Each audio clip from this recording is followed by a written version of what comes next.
Dicen que la familia es lo más importante. Nadie te dice que a veces, para salvarte, tienes que dejarla atrás. Me llamo Elena Vargas, tengo 71 años, y esta es la historia de cómo una sola jornada de humillaciones me enseñó que nunca es tarde para elegirte a ti misma, aunque eso signifique romper con todo lo que conoces. Nací en 1955 en Monterrey, Nuevo León, en un barrio de clase trabajadora donde las casas de ladrillo rojo se apretujaban unas contra otras como buscando calor. Mi infancia transcurrió entre el olor a tortillas recién hechas y el sonido metálico de las fábricas cercanas que nunca dejaban de rugir, ni siquiera los domingos. Fui la mayor de 5 hermanos, y desde que tengo memoria, supe lo que significaba cuidar de otros antes que de mí misma.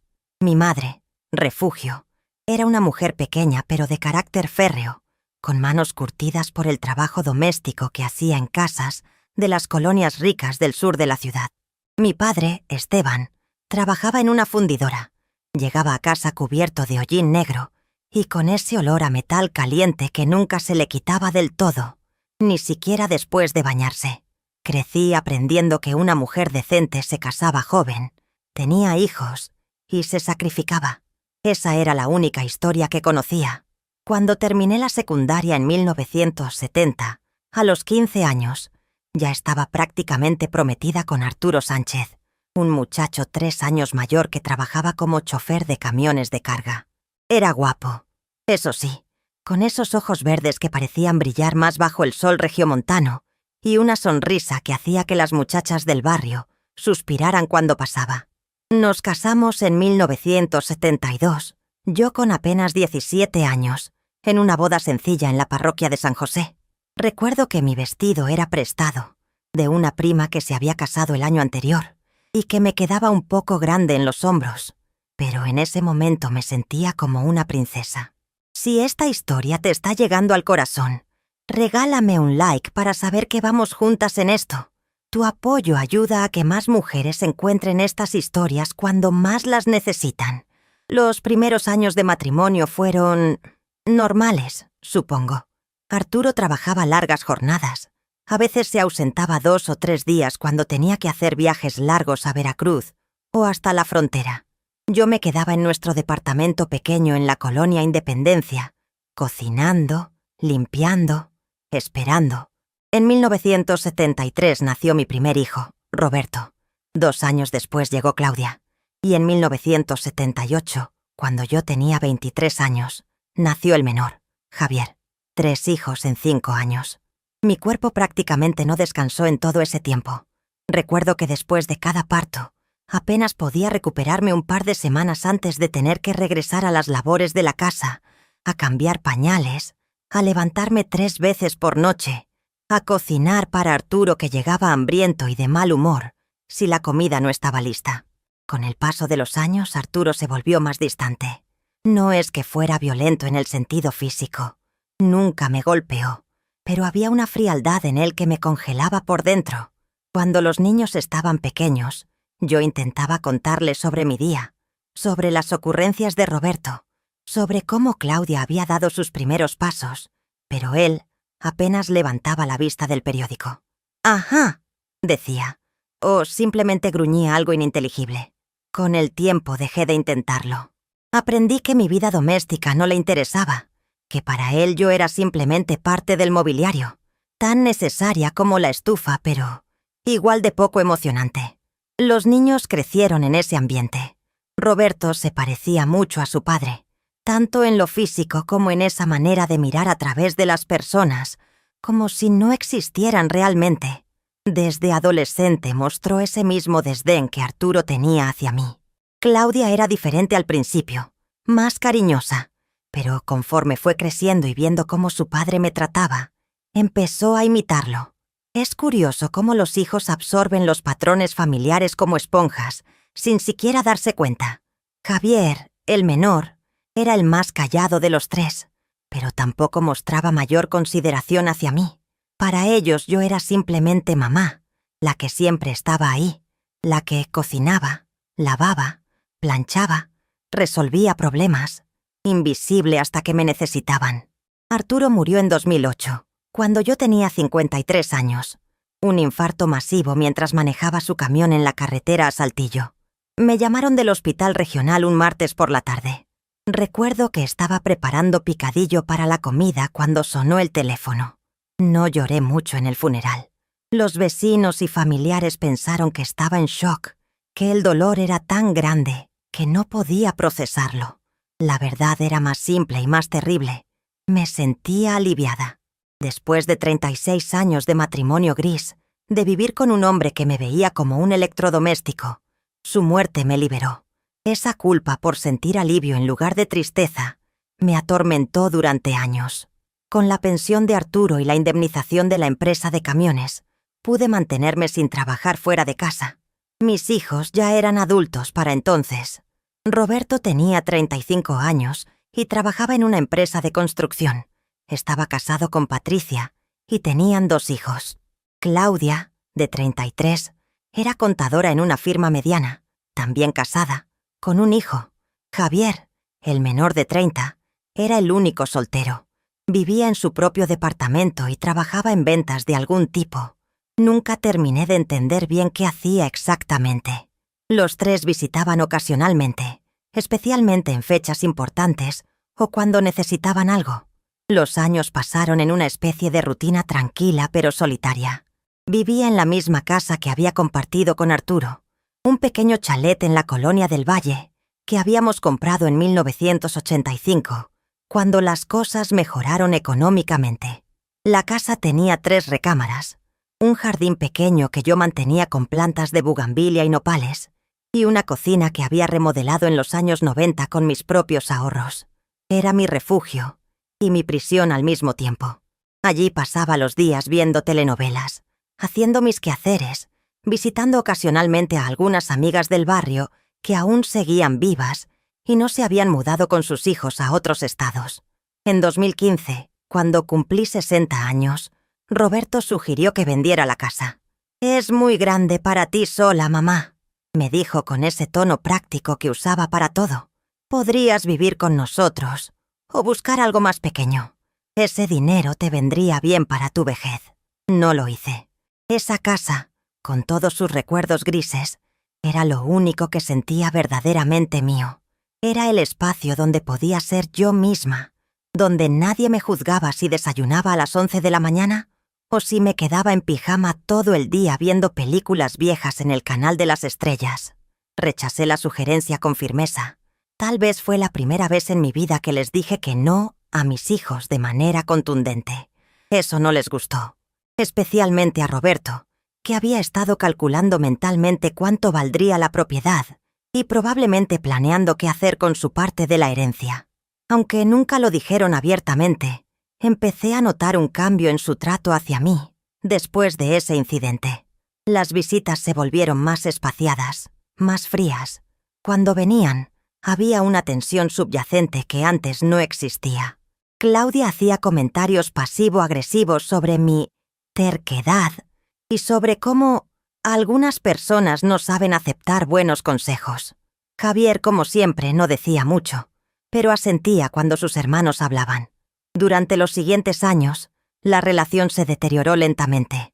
Yo seguía siendo la abuela que cuidaba a los nietos cuando ellos necesitaban, la que cocinaba para las reuniones familiares, la que recordaba todos los cumpleaños y mandaba regalos. Pero había una distancia emocional que crecía como un abismo silencioso. Ellos venían, comían mi comida, dejaban que cuidara a sus hijos y se iban. Las conversaciones eran superficiales, funcionales. «¿Cómo estás, mamá?» «Bien, hijo». «Qué bueno». «Oye, ¿nos podrías cuidar a los niños el sábado?» Así transcurrían nuestros encuentros. Yo me decía a mí misma que así eran las familias modernas, que todos estaban ocupados con sus trabajos y sus vidas. Me convencía de que era normal, que no debía esperar más. Después de todo, yo había criado a mis hijos para que fueran independientes. No, debería estar orgullosa de que tuvieran sus propias vidas. Pero en el fondo, en esa parte de mí que no quería reconocer, sabía que algo estaba profundamente roto.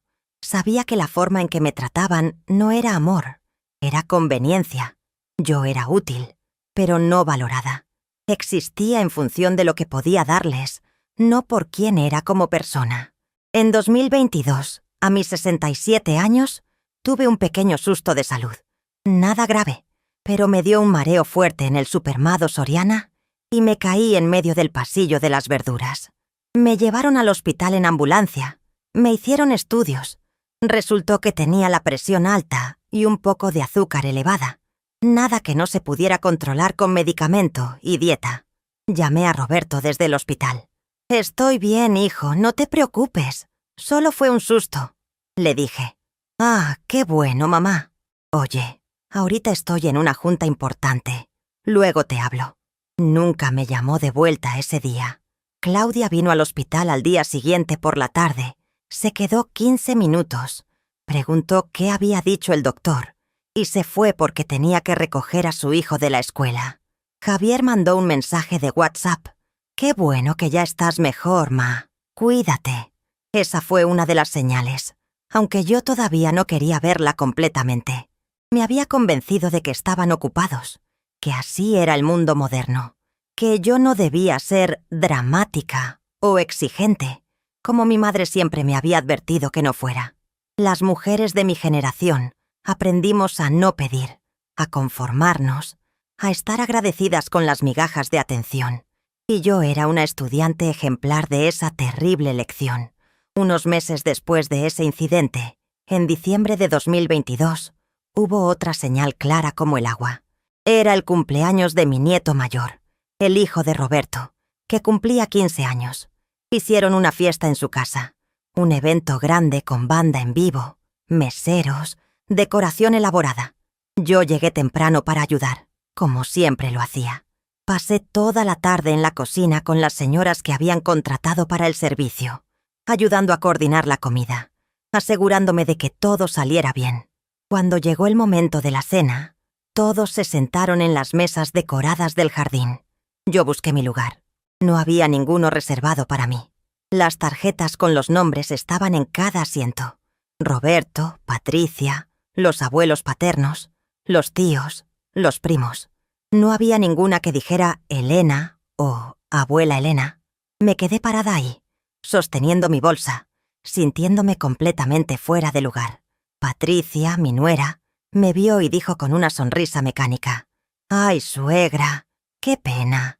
No calculamos bien las sillas. ¿Por qué no te sientas en la mesa de la cocina? Ahí hay espacio y puedes estar más cómoda. Además, así puedes ayudarnos a estar al pendiente de que no falte nada». Me estaban mandando a comer a la cocina con el personal de servicio, en el cumpleaños de mi propio nieto. No dije nada. Asentí, sonreí y me fui a la cocina. Comí mi plato de barbacoa sentada en un banco alto, viendo por la ventana cómo mi familia celebraba sin mí. Esa noche lloré en mi casa. Lloré por primera vez en años de esa manera desgarradora, con sollozos que salían desde muy profundo. Lloré por todas las veces que me había tragado la humillación, por todos los años que había aceptado ser tratada como menos que nada, primero por mi esposo y ahora por mis propios hijos.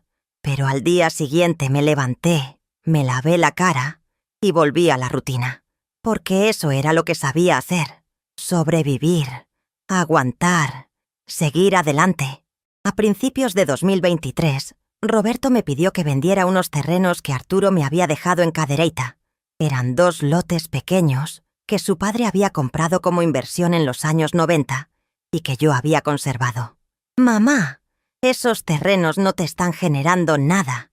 Véndelos y usa ese dinero para ti, para arreglar la casa o para lo que necesites», me dijo. Sonaba razonable. Puse los terrenos en venta y en abril de ese año se vendieron por 450.000 pesos. Era una buena cantidad. Llamé a Roberto para contarle. «¡Qué bien, mamá! Oye, ¿sabes qué? Estoy en un aprieto económico. La empresa donde trabajo está pasando por recortes y mi sueldo bajó. ¿Me podrías prestar algo mientras se resuelve esto? Te lo pago en 6 meses, te lo prometo». Le presté 150.000 pesos. Nunca me los devolvió. Pasaron los 6 meses. Pasó un año. Cada vez que le preguntaba, tenía una excusa diferente. que la escuela de los niños estaba muy cara, que habían tenido que arreglar el coche, que Patricia había tenido gastos médicos. Eventualmente dejé de preguntar.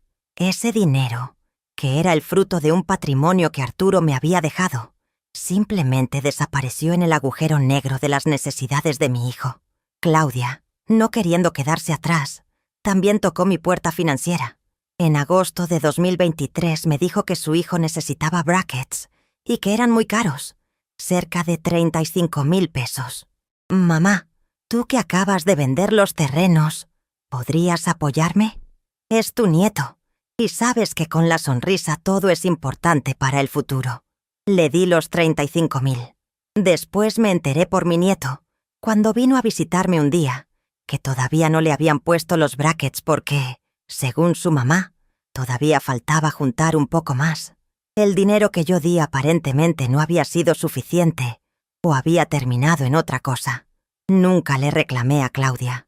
Ya para entonces estaba entrenada para no reclamar nada. Javier era diferente. No me pedía dinero directamente, pero cada vez que venía a visitarme, siempre se llevaba algo. Una vez fue el radio antiguo de Arturo que tenía en la sala. «Ay, mamá, este radio está muy bonito, qué antigüedad. ¿Me lo regalas? En mi departamento se vería padrísimo». Otra vez fueron unas herramientas del garaje. Luego un juego de platos de porcelana que mi madre me había heredado. Cada visita de Javier terminaba con algo menos en mi casa. Y yo siempre decía que sí porque pensaba que así estaba demostrando mi amor, que así ellos sabrían que los quería, que eran importantes para mí. Pero el amor verdadero nunca es unilateral. Eso lo aprendería después, dolorosamente. En octubre de 2025, recibí una noticia que cambiaría todo, aunque yo no lo sabía en ese momento. Mi prima Socorro, que vivía en Guadalajara y con quien había perdido contacto por varios años, me llamó. Tenía 69 años, 2 años menor que yo, y siempre había sido la rebelde de la familia. Se había divorciado en los años 80, algo escandaloso en ese tiempo, y había rehecho su vida como empresaria, con una pequeña tienda de artesanías que le iba bastante bien. «Elena», me dijo con esa voz llena de energía que siempre la caracterizó, «me voy a vivir a San Miguel de Allende. Compré una casita hermosa allá. ¿Por qué no vienes a visitarme? Hace años que no nos vemos». La idea me emocionó. Hacía décadas que no salía de Monterrey, excepto para alguna visita médica ocasional. Nunca había viajado por placer, nunca me había dado ese permiso. Le conté a mis hijos sobre la invitación. Roberto fue el primero en opinar. «¿A San Miguel de Allende? ¿Tú sola, mamá? No es buena idea. Ya estás grande para andar viajando. Además, ¿quién sabe cómo esté esa prima tuya? Hace años que no la ves». Claudia secundó. «Sí, mamá. Mejor quédate aquí tranquila. Además, dentro de 2 meses, es la posada de la empresa de Roberto, y seguro nos vas a ayudar con la comida como siempre». Javier simplemente dijo, «Haz lo que quieras, ma, pero yo no te voy a poder llevar al aeropuerto si decides ir. Ando muy ocupado». Sus respuestas me dolieron, pero no las procesé completamente en ese momento. Simplemente pospuse el viaje. Le dije a Socorro que tal vez en unos meses, que ahora no era buen momento. Ella insistió. «Elena, siempre vas a encontrar una razón para no vivir tu vida. Piénsalo bien». Colgué con un nudo en el estómago, pero archivé esa conversación en el mismo cajón mental, donde guardaba todas las cosas incómodas que no quería confrontar. Llegó diciembre de 2025, el mes que tradicionalmente era de reuniones familiares, posadas, cenas. Este año Roberto sugirió que hiciéramos la cena de Navidad en mi casa. «Tu casa es más grande, mamá, y además tú cocinas más rico. Nosotros llevamos las bebidas y los postres». Acepté, por supuesto. Pasé toda la semana previa a la Navidad cocinando. Hice pavo relleno, bacalao, romeritos, ensalada de manzana, ponche, tamales. Gasté cerca de 5,000 pesos de mi pensión en los ingredientes. Limpié la casa de arriba abajo. Puse el árbol de Navidad que guardaba en el garaje. Decoré con las mismas esferas que usaba desde hacía 20 años. La noche del 24 de diciembre, todos llegaron. Roberto con Patricia y sus 2 hijos. Claudia con su esposo Fernando y su hijo. Javier llegó solo, como siempre. Comieron, bebieron, rieron. Yo serví la cena. Estuve yendo y viniendo de la cocina a la mesa, asegurándome de que a nadie le faltara nada. Cuando finalmente me senté a comer, mi plato ya estaba frío. Nadie pareció notarlo. Después de la cena, abrieron regalos. Yo había comprado algo para cada uno de mis nietos, juguetes que había buscado con cuidado en las tiendas del centro. Ellos abrieron sus regalos con entusiasmo moderado. Dijeron, «Gracias, abuela», de manera automática, y siguieron con lo suyo. Llegó el momento en que me tocaba abrir mis regalos. Claudia me dio una caja envuelta en papel rojo brillante. La abrí con ilusión. Era un juego de toallas de cocina, del Coppel, toallas corrientes que probablemente costaron 120 pesos. Roberto me dio un perfume barato de esos que venden en las farmacias Guadalajara, en una caja de plástico transparente que tenía una calcomanía de 12 Javier me dio una tarjeta que decía «Para la mejor mamá», con un billete de 200 pesos adentro. Eso fue todo. Después de un año de haberles dado dinero, de haberlos apoyado, de cocinar para ellos, de estar siempre disponible, recibí toallas de cocina baratas, perfume de farmacia y 200 pesos. Me disculpé diciendo que estaba cansada y me fui a mi recámara. Desde ahí podía escuchar sus risas, sus conversaciones. Escuché a Patricia decir, «Tu mamá se ve más vieja este año, ¿verdad? Ya se cansa más rápido». Roberto respondió, «Sí, ya está grande. No sé cuánto tiempo más va a poder vivir sola. Vamos a tener que pensar qué hacer con ella y con esta casa». Hablaban de mí como si ya estuviera muerta o incapacitada. Tenía 70 años, estaba perfectamente sana y ya estaban planeando mi futuro como si yo no tuviera voz ni voto. Me quedé en mi cuarto hasta que se fueron. Fingí que me había quedado dormida cuando vinieron a despedirse. Escuché a Claudia decir en voz alta, «Pobrecita, ya está muy viejita, se duerme temprano». Se fueron dejando la casa hecha un desastre. Platos sucios apilados en el fregadero, vasos por toda la sala, servilletas en el suelo. Pasé la madrugada del 25 de diciembre, limpiando mi propia casa después de una cena navideña, donde yo había sido la anfitriona, la cocinera y aparentemente también el personal de limpieza. Esa fue la Navidad del 2025. Pero lo que vendría después, en febrero de 2026, sería el punto final de esta historia que había durado toda mi vida. En enero de 2026 cumplí 71 años. Mi cumpleaños pasó casi desapercibido. Roberto mandó un mensaje de WhatsApp a las 11 de la noche. «Feliz cumple, ma». Claudia llamó en la mañana. Hablamos 5 minutos. Me dijo que pasaría a verme en la semana. Nunca llegó. Javier se olvidó completamente. Pasé mi cumpleaños número 71 sola, comiendo un pedazo de pastel que compré en la panadería de la esquina, viendo una película vieja en la televisión. No lloré. Ya estaba entumecida emocionalmente. A mediados de febrero, Roberto me llamó. «Mamá, vamos a hacer una reunión familiar este sábado 22. Es importante. Tenemos que hablar de algunas cosas. Ven a mi casa como a las 3 de la tarde». No me dio más detalles. El tono de su voz era serio, formal. Pensé que tal vez habría algún problema, que necesitarían mi apoyo para algo. Nunca imaginé lo que realmente vendría. El sábado 22 de febrero de 2026 me levanté temprano. Me bañé, me puse mi vestido azul marino, el que guardaba para ocasiones especiales. Me peiné con cuidado. Incluso me puse un poco de maquillaje. Quería verme bien, presentable. Tomé el camión hacia la colonia Country, donde vivía Roberto en una casa grande de 2 pisos con jardín amplio. Era una casa que había comprado 5 años atrás y que, según él, le había costado mucho esfuerzo conseguir. Yo me sentía orgullosa de que mis hijos hubieran progresado, de que tuvieran mejores vidas que la que yo había tenido. Llegué puntual a las 3. Cuando toqué el timbre, Patricia abrió la puerta con una sonrisa tensa. «Hola, suegra, pasa». Entré a la sala, y ahí estaban todos. Roberto sentado en el sillón principal, Claudia y Fernando en el sofá, Javier en una silla individual. Todos me miraron cuando entré. Había algo en el ambiente, una tensión que podía cortarse con cuchillo. «Siéntate, mamá», dijo Roberto señalando una silla que habían puesto frente a todos ellos.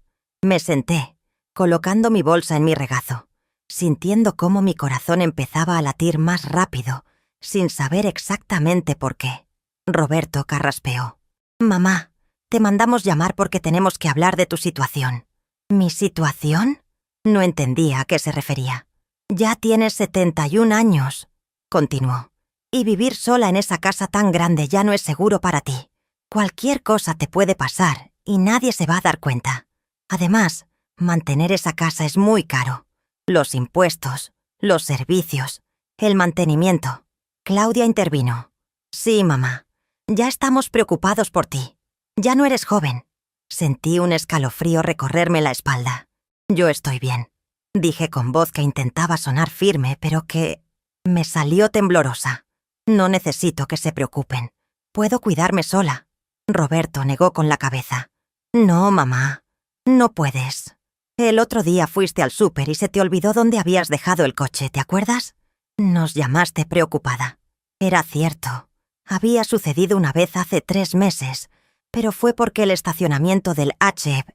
estaba remodelado y habían cambiado las secciones.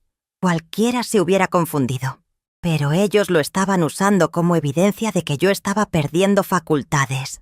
«Hemos estado platicando entre nosotros», dijo Claudia con ese tono condescendiente que usaba cuando hablaba con sus empleados en la oficina. «Y creemos que lo mejor es que vendas la casa.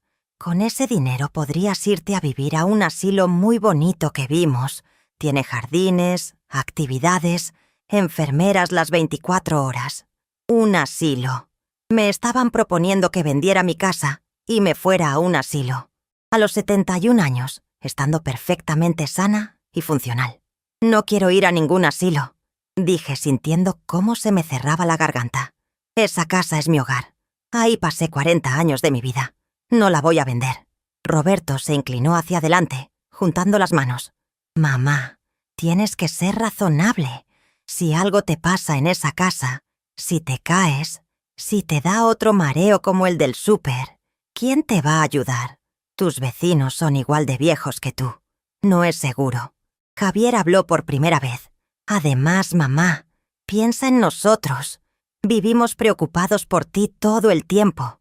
Sería un alivio para todos saber que estás bien cuidada». Preocupados. Ellos estaban preocupados. Los mismos hijos que no se acordaron de mi cumpleaños, que no vinieron a verme cuando estuve en el hospital, que solo me llamaban cuando necesitaban algo. Esos eran los que estaban preocupados por mí. La hipocresía me golpeó como una bofetada, pero lo peor aún no había llegado. Patricia se levantó y fue a la cocina. Regresó con una carpeta. Se la pasó a Roberto. Él la abrió y sacó unos papeles. «Mira, mamá, ya investigamos todo. El asilo San Francisco está muy bien recomendado. Cuesta 12,000 pesos al mes, pero con lo de la venta de tu casa, podrías pagar varios años por adelantado». Empujó los papeles hacia mí. Eran folletos del asilo, con fotos de viejitos sonrientes en jardines artificialmente verdes, con información sobre las instalaciones, los servicios médicos, las actividades recreativas.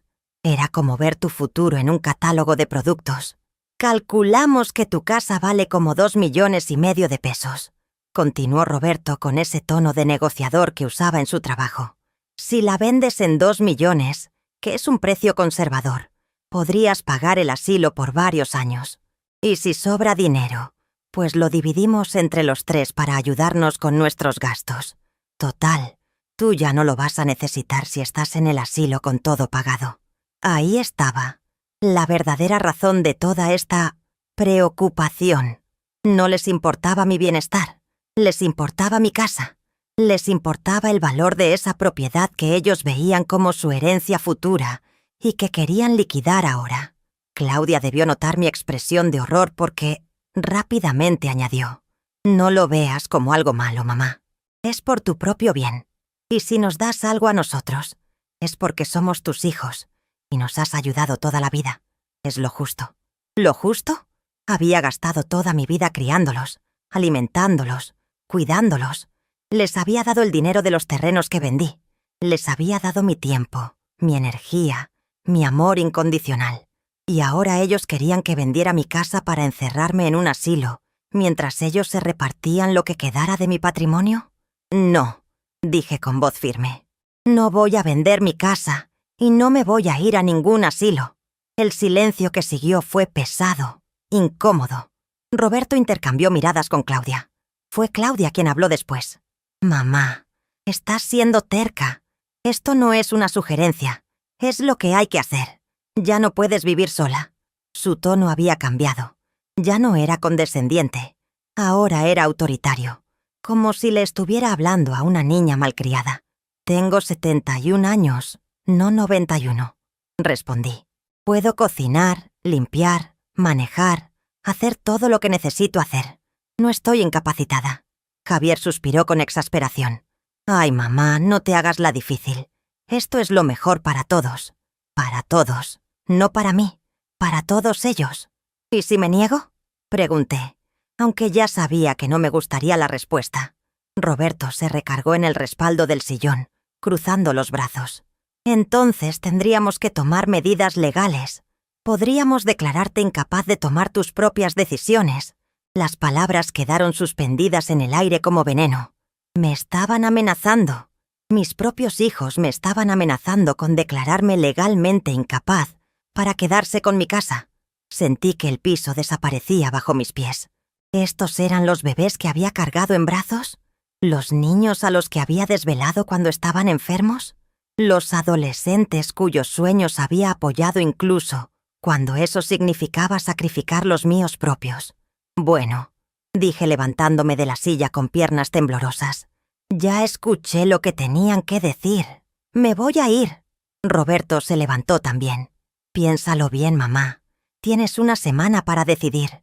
Si para el próximo sábado no has aceptado, vamos a proceder con lo legal. Claudia añadió con una sonrisa falsa. No lo tomes personal, ma. Es por tu bien. Me dirigí hacia la puerta. Patricia, que había permanecido callada todo este tiempo, dijo: «Te acompaño a la salida, suegra». Salí de esa casa sintiendo que acababa de despertar de un sueño de 71 años, o tal vez de una pesadilla. Esperé el camión en la parada, y durante todo el trayecto de regreso a mi casa, mi mente era un torbellino. ¿Cómo había llegado a este punto? ¿En qué momento mis hijos se habían convertido en estas personas que me veían como un obstáculo, como un activo financiero del cual deshacerse? Pero el verdadero infierno todavía no comenzaba.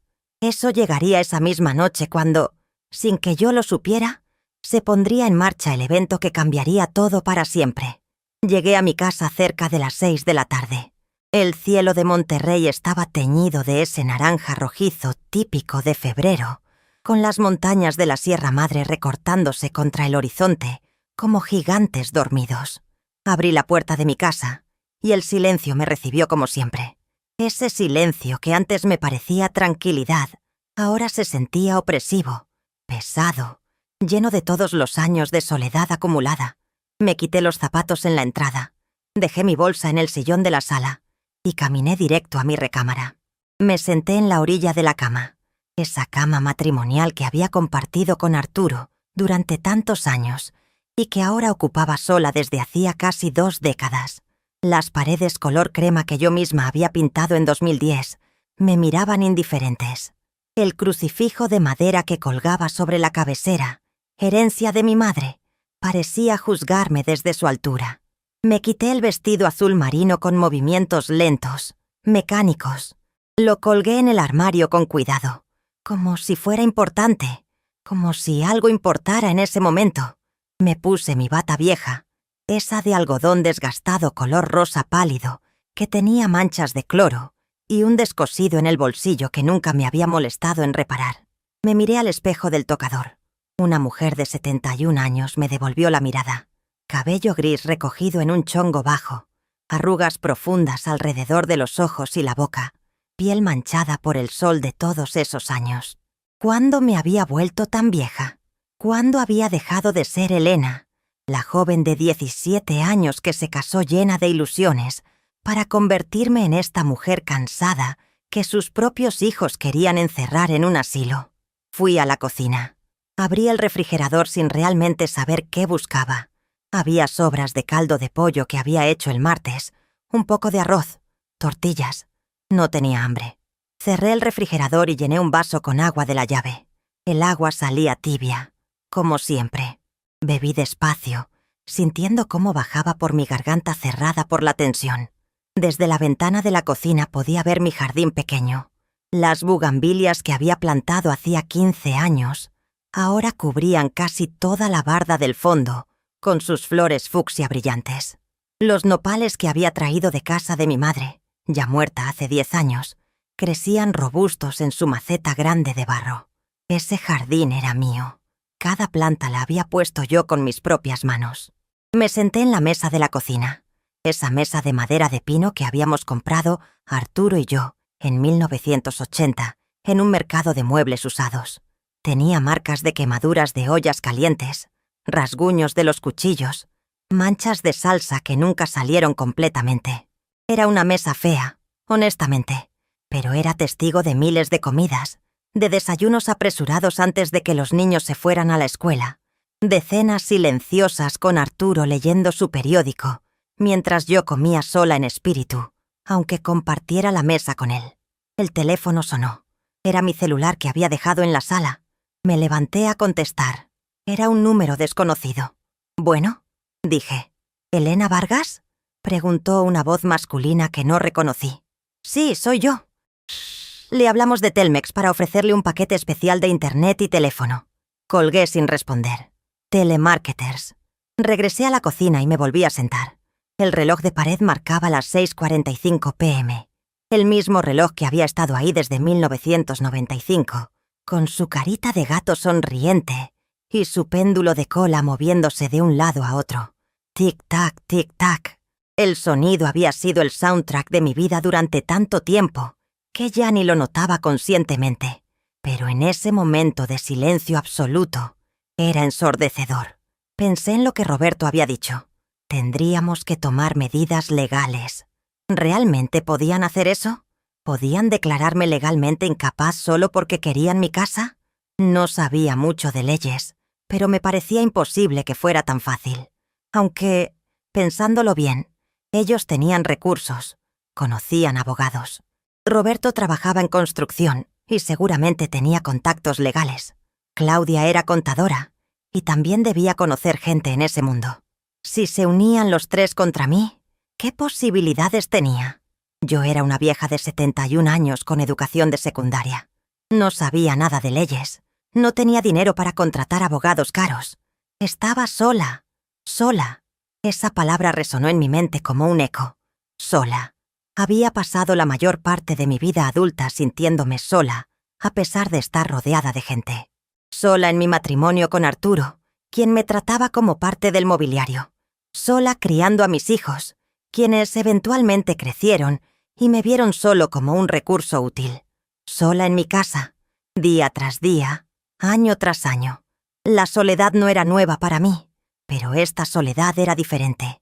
Esta era la soledad de saber que las únicas personas que se suponía que debían amarte incondicionalmente te habían traicionado de la manera más fría y calculada posible. Me levanté y fui a la sala.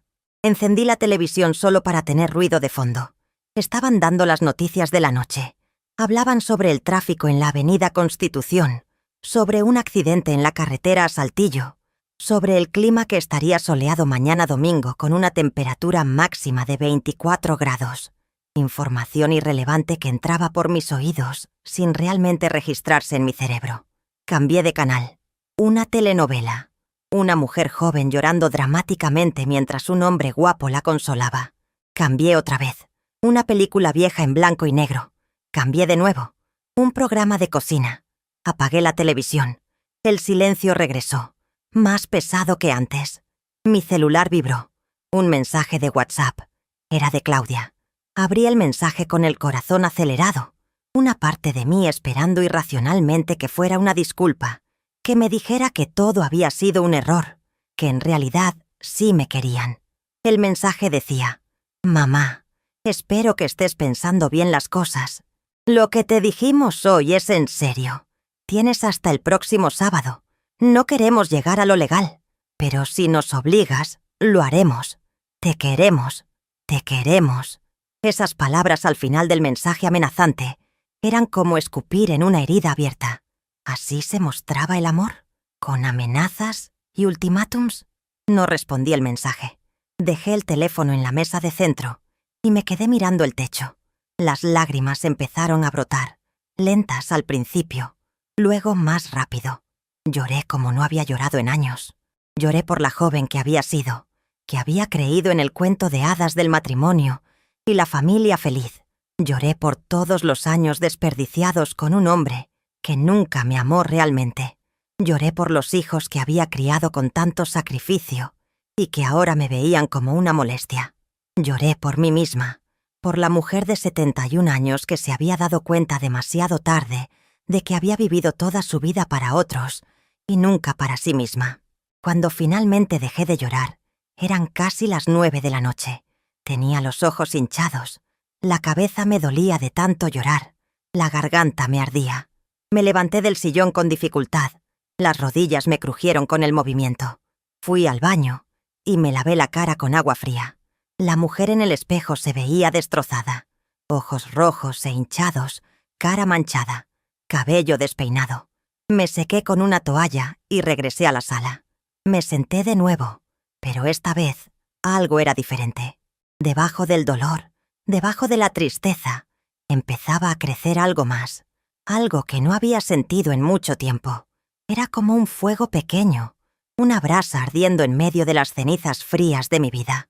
Tardé un momento en identificar qué era. Era enojo, rabia, indignación. ¿Cómo se atrevían? ¿Cómo se atrevían mis hijos a tratarme así? Yo les había dado todo, todo. Mi juventud, mi energía, mi tiempo, mi dinero, mi amor. Y ellos me pagaban con esta traición calculada y fría. Pensé en mi prima Socorro, en cómo había tenido el coraje de divorciarse en los años 80, cuando eso era un escándalo social, en cómo había rehecho su vida, había abierto su negocio, se había ido a vivir a San Miguel de Allende, a sus 69 años porque le dio la gana. Socorro había vivido su vida en sus propios términos. Yo, en cambio, había vivido mi vida en los términos de todos los demás. Primero mi madre, luego Arturo, luego mis hijos. ¿Cuándo había vivido para mí? ¿Cuándo había tomado una decisión basada únicamente en lo que yo quería, no en lo que se esperaba de mí? La respuesta era dolorosa. Nunca. Nunca había vivido para mí misma. Tenía 71 años y nunca había tomado una decisión verdaderamente egoísta. Todo siempre había sido por otros. Y ahora esos otros, esos hijos por los que había sacrificado todo, querían encerrarme en un asilo para quedarse con mi casa. La injusticia de la situación me golpeó con una fuerza que casi me dejó sin aire. Me levanté de nuevo, esta vez con un propósito diferente. Fui a mi recámara y saqué de debajo de la cama una caja de zapatos vieja. Adentro guardaba documentos importantes. Mi acta de nacimiento, mi acta de matrimonio, el acta de defunción de Arturo, las escrituras de la casa. Saqué las escrituras. La casa estaba a mi nombre únicamente. Arturo y yo nunca la habíamos puesto en bienes mancomunados. Cuando él murió, la casa pasó directamente a mi nombre por ser su esposa. Mis hijos no tenían ningún derecho legal sobre esta propiedad mientras yo viviera. La casa era mía, completamente mía. Miré el reloj. 9:30 p.m. Tomé mi laptop, una que Javier me había regalado hace 3 años cuando cambió la suya. Es decir, me dio su laptop vieja que ya no quería. La encendí y esperé pacientemente a que cargara. Abrí Google Chrome. Busqué. ¿Pueden mis hijos declararme incapaz legalmente en México? Los resultados fueron reveladores. Pasé las siguientes 2 horas leyendo sobre interdicción, incapacidad legal, derechos de los adultos mayores. Aprendí que para declarar a alguien legalmente incapaz en México, se requiere un proceso judicial complejo. Se necesita evidencia médica sólida de incapacidad mental o física. Un juez tiene que estar involucrado. La persona tiene derecho a defenderse. No es algo que se pueda hacer fácilmente solo porque unos hijos codiciosos quieran el patrimonio de su madre. Me sentí un poco más tranquila sabiendo esto, pero seguí leyendo. Encontré historias en foros de Internet de personas mayores que habían sido efectivamente despojadas de sus propiedades por familiares. Historias de hijos que convencían a médicos complacientes de firmar documentos falsos. Historias de adultos mayores que terminaban en asilos en contra de su voluntad.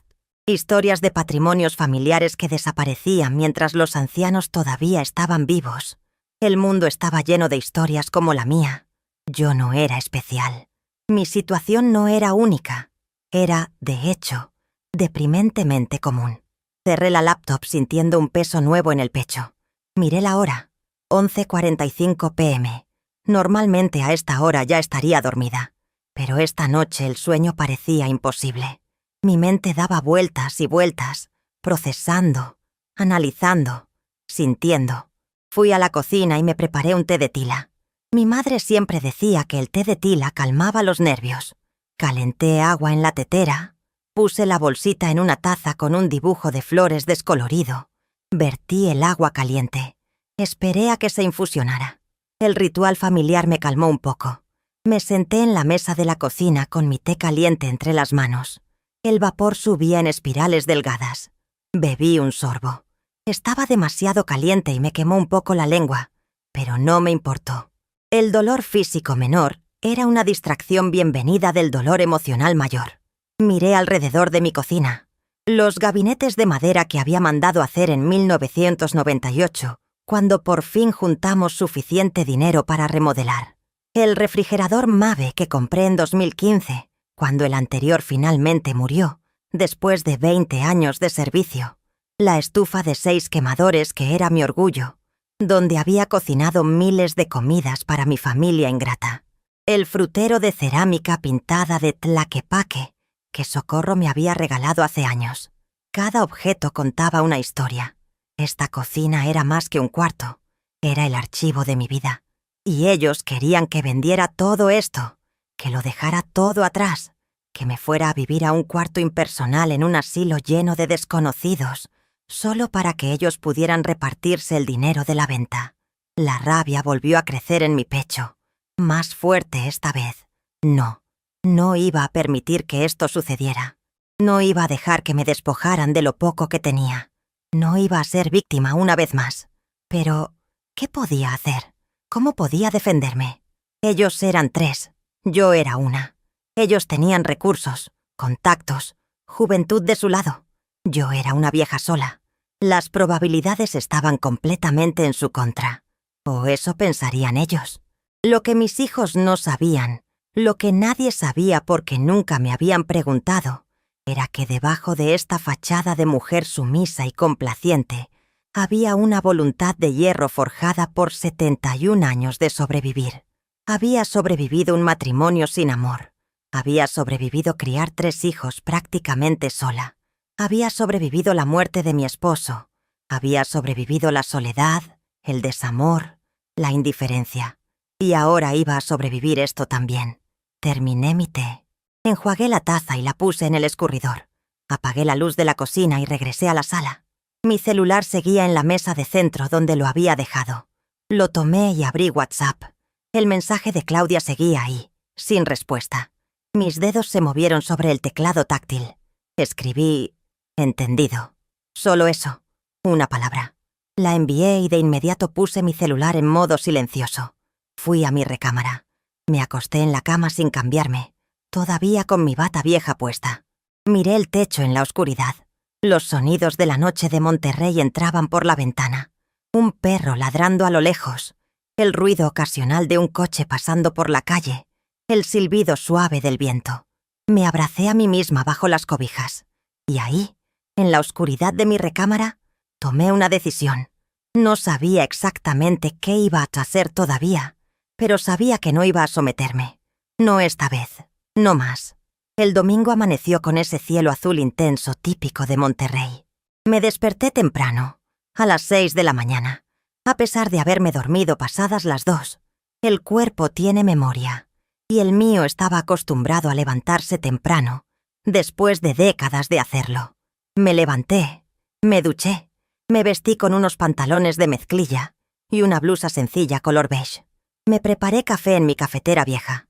El olor del café llenó la cocina, familiar y reconfortante. Mientras bebía mi café, revisé mi celular. Había varios mensajes de WhatsApp.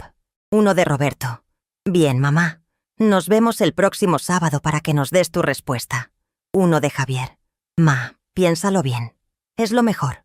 Ninguno de Claudia. Ella ya había dicho todo lo que tenía que decir anoche. Dejé los mensajes en visto sin responder. Desayuné un pan dulce que había comprado el viernes en la panadería de Don Chuy, a 3 cuadras de mi casa. Era una concha de chocolate que estaba un poco dura ya, pero la mojé en mi café y supo bien. Después de desayunar, lavé mi taza y mi plato. Me quedé parada frente al fregadero, mirando por la ventana hacia mi jardín. Las bugambilias se mecían suavemente con la brisa matutina. Los pájaros cantaban en el árbol de la casa del vecino. Era un día hermoso. Un día que bajo otras circunstancias hubiera disfrutado en su simplicidad. Pensé en Socorro, en San Miguel de Allende, en cómo me había invitado a visitarla en octubre pasado, y yo había rechazado la invitación porque mis hijos me habían dicho que no era buena idea. Siempre había hecho lo que mis hijos me decían, siempre había puesto sus opiniones por encima de mis propios deseos. Y mira dónde me había llevado eso. Me había llevado a estar sola en mi cocina un domingo por la mañana, amenazada por las mismas personas que se suponía que debían protegerme. Tomé mi celular y busqué en mis contactos. Ahí estaba. Socorro Vargas. No habíamos hablado desde aquella llamada en octubre. ¿Debería llamarla? Era domingo a las 8 a.m. Tal vez era muy temprano, pero Socorro siempre había sido madrugadora, como yo. Apreté el botón de llamada antes de poder arrepentirme. Sonó 3 veces antes de que contestara. Bueno, su voz sonaba animada, enérgica. Socorro, soy Elena. Hubo una pausa breve. Elena, qué milagro. ¿Cómo estás, prima? Su alegría genuina me hizo sentir una punzada de emoción. Estoy bien. ¿Tú cómo estás? ¿Cómo estás, San Miguel? Hermoso, prima. Deberías ver esto. Tengo una casita pequeña pero preciosa, con vista a la iglesia. Todas las mañanas desayuno en mi patio viendo los colores del amanecer en las paredes coloniales. Es como vivir en una postal. La envidia que sentí no fue negativa, fue aspiracional. Socorro había encontrado su lugar, su paz. Oye, Socorro, dije con la voz un poco temblorosa. ¿Recuerdas que me invitaste a visitarte? Claro que sí. ¿Cambiaste de opinión? Podía escuchar la esperanza en su voz. Sí, me gustaría ir. Sí, si la invitación sigue en pie. Por supuesto que sigue en pie. ¿Cuándo quieres venir? Tengo un cuarto de huéspedes esperándote. Pronto, dije. Muy pronto. ¿Te puedo avisar en unos días? Cuando quieras, prima. Aquí te espero. ¿Está todo bien? Suenas rara. Sí, todo bien. Solo necesito un cambio. Necesito salir de Monterrey por un tiempo. Socorro era inteligente. Podía leer entre líneas. ¿Problemas con los hijos? Su pregunta fue directa, sin rodeos. Así era Socorro. Siempre directa. Algo así. Ay, prima. Los hijos pueden ser los mejores regalos o las peores maldiciones. A veces las dos cosas al mismo tiempo. Cuando quieras hablar de ello, aquí estoy. Pero no te presiono. Ven cuando quieras. Quédate el tiempo que necesites. Gracias, Socorro. Te aviso pronto. Cuídate, Elena. Y recuerda, nunca es tarde para vivir la vida que quieres vivir. Colgamos. Sus últimas palabras resonaron en mi mente. Nunca es tarde para vivir la vida que quieres vivir. Tenía 71 años. ¿Era demasiado tarde? Toda mi vida me habían dicho que había tiempos apropiados para todo. Tiempo de casarse, joven. Tiempo de tener hijos, joven. Tiempo de trabajar, la edad media. Tiempo de retirarse, la vejez. Tiempo de morir, cuando Dios quiera. Pero nadie hablaba del tiempo de vivir realmente, de existir para uno mismo, de elegir. El resto del domingo lo pasé en una especie de trance. Limpié mi casa de arriba abajo, aunque ya estaba limpia. Necesitaba mantener mis manos ocupadas mientras mi mente trabajaba. Trapeé los pisos, sacudí los muebles, lavé las ventanas. El trabajo físico me ayudaba a pensar. Mientras limpiaba, mi mente corría por diferentes escenarios. ¿Qué pasaría si simplemente me negaba? Ellos habían amenazado con acciones legales. ¿Llegarían realmente a tanto? Conociendo a Roberto, sí. Él era como su padre, pragmático y frío. Si decidía que algo era necesario, lo haría sin importar las consecuencias emocionales. ¿Qué pasaría si accedía a vender la casa pero me negaba a ir al asilo? Podría buscar un departamento pequeño, algo que fuera mío, pero entonces ellos querrían parte del dinero de la venta. Roberto ya lo había dicho. Si sobra dinero, lo dividimos entre los tres. No sobrar. Dividir. Como si fuera un hecho. Como si mi dinero fuera automáticamente su dinero. Y si les decía que no, que el dinero de mi casa era mío, ¿qué harían? Probablemente cortarían todo contacto conmigo. Aunque, siendo honesta, ¿qué estaba perdiendo? Ya casi no me visitaban. Ya casi no me llamaban. Mi relación con ellos ya era prácticamente inexistente más allá de lo funcional. Llegué a una conclusión dolorosa pero liberadora. No tenía nada que perder. Ellos pensaban que sí. Pensaban que yo tenía miedo de perder su amor, su compañía. Pero no se puede perder lo que nunca se tuvo realmente. Sus amenazas solo funcionaban si yo les tenía miedo. Y cada vez más, el miedo estaba siendo reemplazado por otra cosa. Por claridad, por determinación, por algo que se parecía peligrosamente a la libertad. El lunes por la mañana, me levanté con un plan. No un plan completo todavía, pero sí los comienzos de uno. Desayuné tranquilamente, me arreglé bien y salí de mi casa. Tomé el camión hacia el centro de Monterrey. Hacía años que no iba al centro. La última vez había sido para un trámite del INE en 2023. El camión iba lleno de gente que iba a trabajar, estudiantes con mochilas, señoras con bolsas del mercado. Me senté junto a la ventana y vi pasar las calles familiares. Me bajé en la macroplaza y caminé hacia las oficinas de gobierno. Necesitaba información. Entré a una oficina de asesoría legal gratuita que había visto anunciada en un póster pegado en un poste. Era un espacio pequeño, con sillas de plástico y escritorios viejos, pero había una mujer joven, tal vez de unos 30 años, que me recibió con una sonrisa amable. «Buenos días, señora. ¿En qué le puedo ayudar?» Le expliqué mi situación. No toda, no los detalles emocionales, solo lo legal. Mis hijos querían que vendiera mi casa. Me habían amenazado con declararme incapaz si no lo hacía. ¿Qué derechos tenía? La abogada, que se presentó como licenciada Martínez, escuchó atentamente. Tomó notas. Cuando terminé de hablar, ella se recargó en su silla y me miró con seriedad. «Señora Vargas», comenzó, «lo que sus hijos están amenazando hacer es muy difícil de lograr legalmente sin evidencia médica sólida. Necesitarían dictámenes psiquiátricos, evaluaciones neurológicas, un juicio formal, y usted tiene derecho a defenderse, a contratar su propio abogado, a presentar evidencia de su capacidad. No es algo que puedan hacer de la noche a la mañana solo porque quieren su propiedad». Sus palabras me tranquilizaron un poco. Confirmaban lo que había leído en Internet. «Pero», continuó la licenciada, y ese pero me puso alerta. «Eso no significa que no puedan hacerle la vida difícil. Pueden presionarla, manipularla emocionalmente, hacerla sentir que no tiene opciones. He visto casos así. Y tristemente, muchas personas mayores ceden ante la presión familiar, no porque legalmente tengan que hacerlo, sino porque emocionalmente no pueden soportar el conflicto. Yo no voy a ceder», dije con una firmeza que me sorprendió a mí misma. La licenciada me miró con algo que parecía respeto. «Me da gusto escuchar eso, señora. Mi consejo es, no venda su casa si no quiere hacerlo. Es su propiedad. Sus hijos no tienen ningún derecho legal sobre ella mientras usted viva. Y si intentan presionarla más, considere poner límites claros. Usted no les debe nada».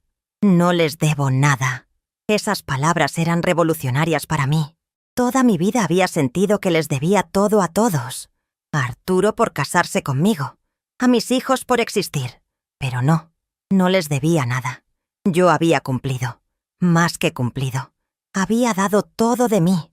Si había una deuda, ellos eran los deudores. Salí de esa oficina sintiendo algo que no había sentido en décadas. Poder. Caminé por el centro de Monterrey con paso firme. Entré a una cafetería y me compré un capuchino y un pedazo de pastel de zanahoria. Me senté junto a la ventana y vi pasar a la gente. Jóvenes con prisa, parejas de la mano, turistas tomando fotos del Cerro de la Silla. La vida continuaba a mi alrededor, indiferente a mi pequeño drama personal. Y había algo liberador en eso. Saqué mi celular y abrí WhatsApp. Busqué el chat grupal que teníamos Roberto, Claudia, Javier y yo. Se llamaba Familia Sánchez. Cuándo lo habían creado no lo recordaba, pero era el lugar donde se coordinaban cenas, cumpleaños, anuncios familiares. Escribí un mensaje. No voy a vender mi casa. No me voy a ir a ningún asilo. Esta es mi decisión final. Si quieren proceder legalmente, adelante, pero prepárense para una pelea. Mi dedo se quedó suspendido sobre el botón de enviar. ¿Realmente quería hacer esto? ¿Realmente quería declarar la guerra así? Pero no era yo quien había empezado esta guerra. Ellos la habían empezado cuando me convocaron a esa reunión, que resultó ser una emboscada. Ellos la habían empezado cuando me amenazaron. Yo solo me estaba defendiendo. Apreté enviar. El mensaje se envió. Aparecieron las 2 palomitas grises, luego azules. Visto. Roberto estaba en línea. Vi cómo comenzaba a escribir. Los 3 puntitos aparecieron y desaparecieron varias veces. Finalmente apareció su mensaje. Mamá, estás cometiendo un error. Te estamos dando una semana para reconsiderar. No desperdicies esta oportunidad de hacer lo correcto. Lo correcto. Para ellos lo correcto era que yo desapareciera convenientemente en un asilo mientras ellos disfrutaban de mi dinero. No respondí. Silencié el chat y guardé mi celular. Terminé mi café y mi pastel lentamente, saboreando cada bocado. Cuando salí de la cafetería, me sentía diferente, más liviana, como si hubiera soltado un peso que había estado cargando sin darme cuenta. Los días siguientes fueron extraños. Mis hijos no me llamaron. No me escribieron más mensajes. El chat grupal quedó en silencio después de mi declaración. Era como si estuvieran esperando que la presión del silencio me hiciera cambiar de opinión. Pero el silencio no me molestaba. De hecho, lo encontraba pacífico. Por primera vez en mucho tiempo, no tenía que estar pendiente del celular.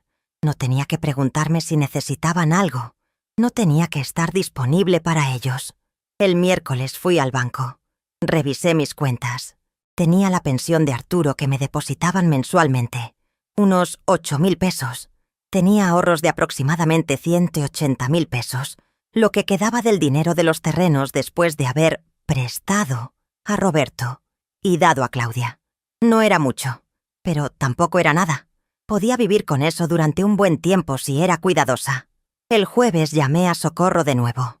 «Prima», le dije, «¿qué te parece si voy la próxima semana?» «Perfecto. ¿Qué día?» «El domingo». «Espera, déjame ver. El domingo es 1 de marzo. Perfecto. ¿A qué hora llegas? ¿Vuelas o vienes en camión?» «Vuelo. Voy a comprar un boleto hoy mismo». «Excelente. El aeropuerto de Querétaro es el más cercano a San Miguel. De ahí son como 40 minutos en taxi. O si me dices tu hora de llegada, yo misma voy por ti». «No, no quiero molestarte. Tomaré un taxi». «No es molestia, Elena. Pero como quieras. Avísame cuando compres tu boleto». Después de colgar, abrí mi laptop. Fui a la página de Aeroméxico. Busqué vuelos de Monterrey a Querétaro para el domingo 1 de marzo. Había uno que salía a las 7:30 am y llegaba a las 9:00 am. Costaba 2.850 pesos. Era caro para mí, pero lo necesitaba. Lo compré usando mi tarjeta de débito. La confirmación llegó a mi correo electrónico. Vuelo AM 245, asiento 18F. Documentación en Terminal B del aeropuerto de Monterrey. Miré la confirmación en la pantalla. Realmente iba a hacerlo. Iba a irme. Por primera vez en 71 años, iba a tomar una decisión completamente independiente, sin consultar a nadie, sin pedir permiso, sin considerar las opiniones de otros. Iba a subirme a un avión y a irme lejos de Monterrey, de mi casa, de mis hijos. El pensamiento me aterraba y me emocionaba en igual medida. Si les gusta esta historia y quieren saber cómo termina, regálenme un like y déjenme un comentario contándome qué harían ustedes en mi lugar. Su apoyo hace que estas historias lleguen a más personas que tal vez las necesitan. El viernes por la mañana comencé a empacar.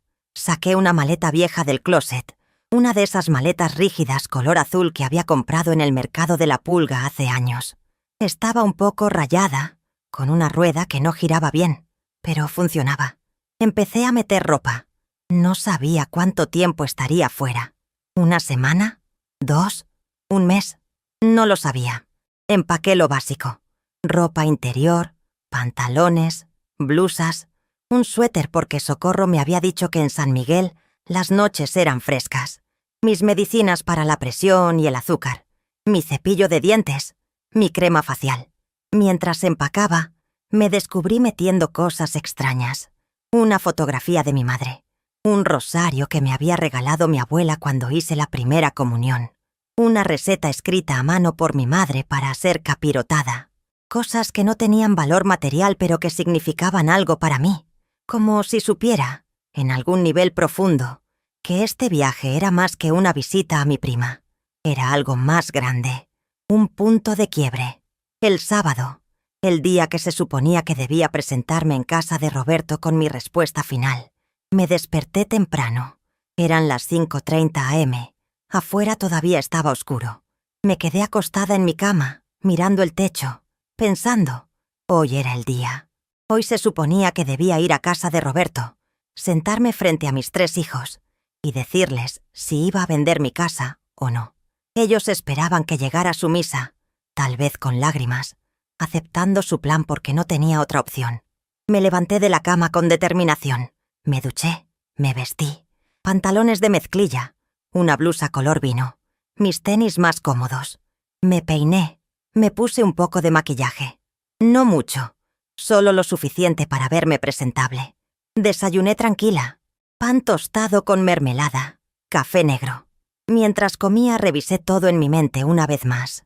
Mi plan era simple, no ir, no presentarme a esa reunión a la que me habían convocado como si fuera una empleada llamada a una revisión de desempeño.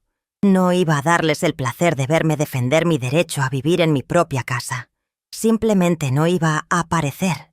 Y mañana temprano me subiría a un avión y me iría. A las 9 am mi celular empezó a sonar. Era Roberto. No contesté. Volvió a llamar. No contesté. Luego llamó Claudia. No contesté. Mensajes de WhatsApp empezaron a llegar. Mamá, ¿dónde estás? Ya es la hora de la reunión. Mamá, contesta. ¿Estás bien? Nos estás preocupando. Los mensajes se volvieron más insistentes, luego más amenazantes. Si no llegas en 1 hora, vamos a tu casa. Mamá, esto es muy inmaduro de tu parte. Ya estamos camino a tu casa. Eran las 10:30 cuando escuché que tocaban a mi puerta. Fuerte, insistente. Roberto. Reconocía su manera de tocar. Mamá, abre la puerta. Sabemos que estás ahí.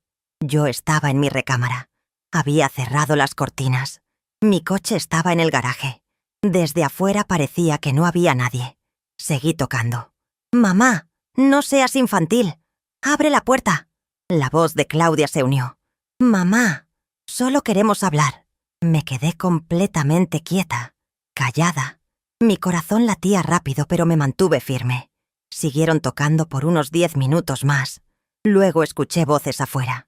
No podía distinguir qué decían, pero podía imaginarme la conversación. No está. ¿A dónde habrá ido? Tal vez salió a comprar. ¿Y si le pasó algo? Esa última preocupación, sabía, no era genuina. Era solo pánico de que su fuente de dinero se les hubiera escapado. Finalmente se fueron. Escuché sus coches arrancando y alejándose. Me asomé por una rendija de la cortina. La calle estaba vacía. Solté el aire que no sabía que estaba conteniendo. Los había evitado, por ahora. El resto del día lo pasé en mi casa, escondida como una fugitiva en mi propio hogar. Terminé de empacar. Revisé que todo estuviera en orden. Guardé los objetos de valor en lugares seguros. No es que tuviera mucho de valor, pero lo poco que tenía lo escondí. Sabía que eventualmente cuando descubrieran que me había ido, vendrían a mi casa. Y no confiaba en que no se llevaran cosas. Esa noche casi no dormí. Me quedé despierta, mirando el reloj avanzar lentamente. 11 p.m., 12 a.m., 1 a.m., 2 a.m. A las 3 a.m. me levanté. Me bañé en silencio. Me vestí con la ropa que había dejado preparada.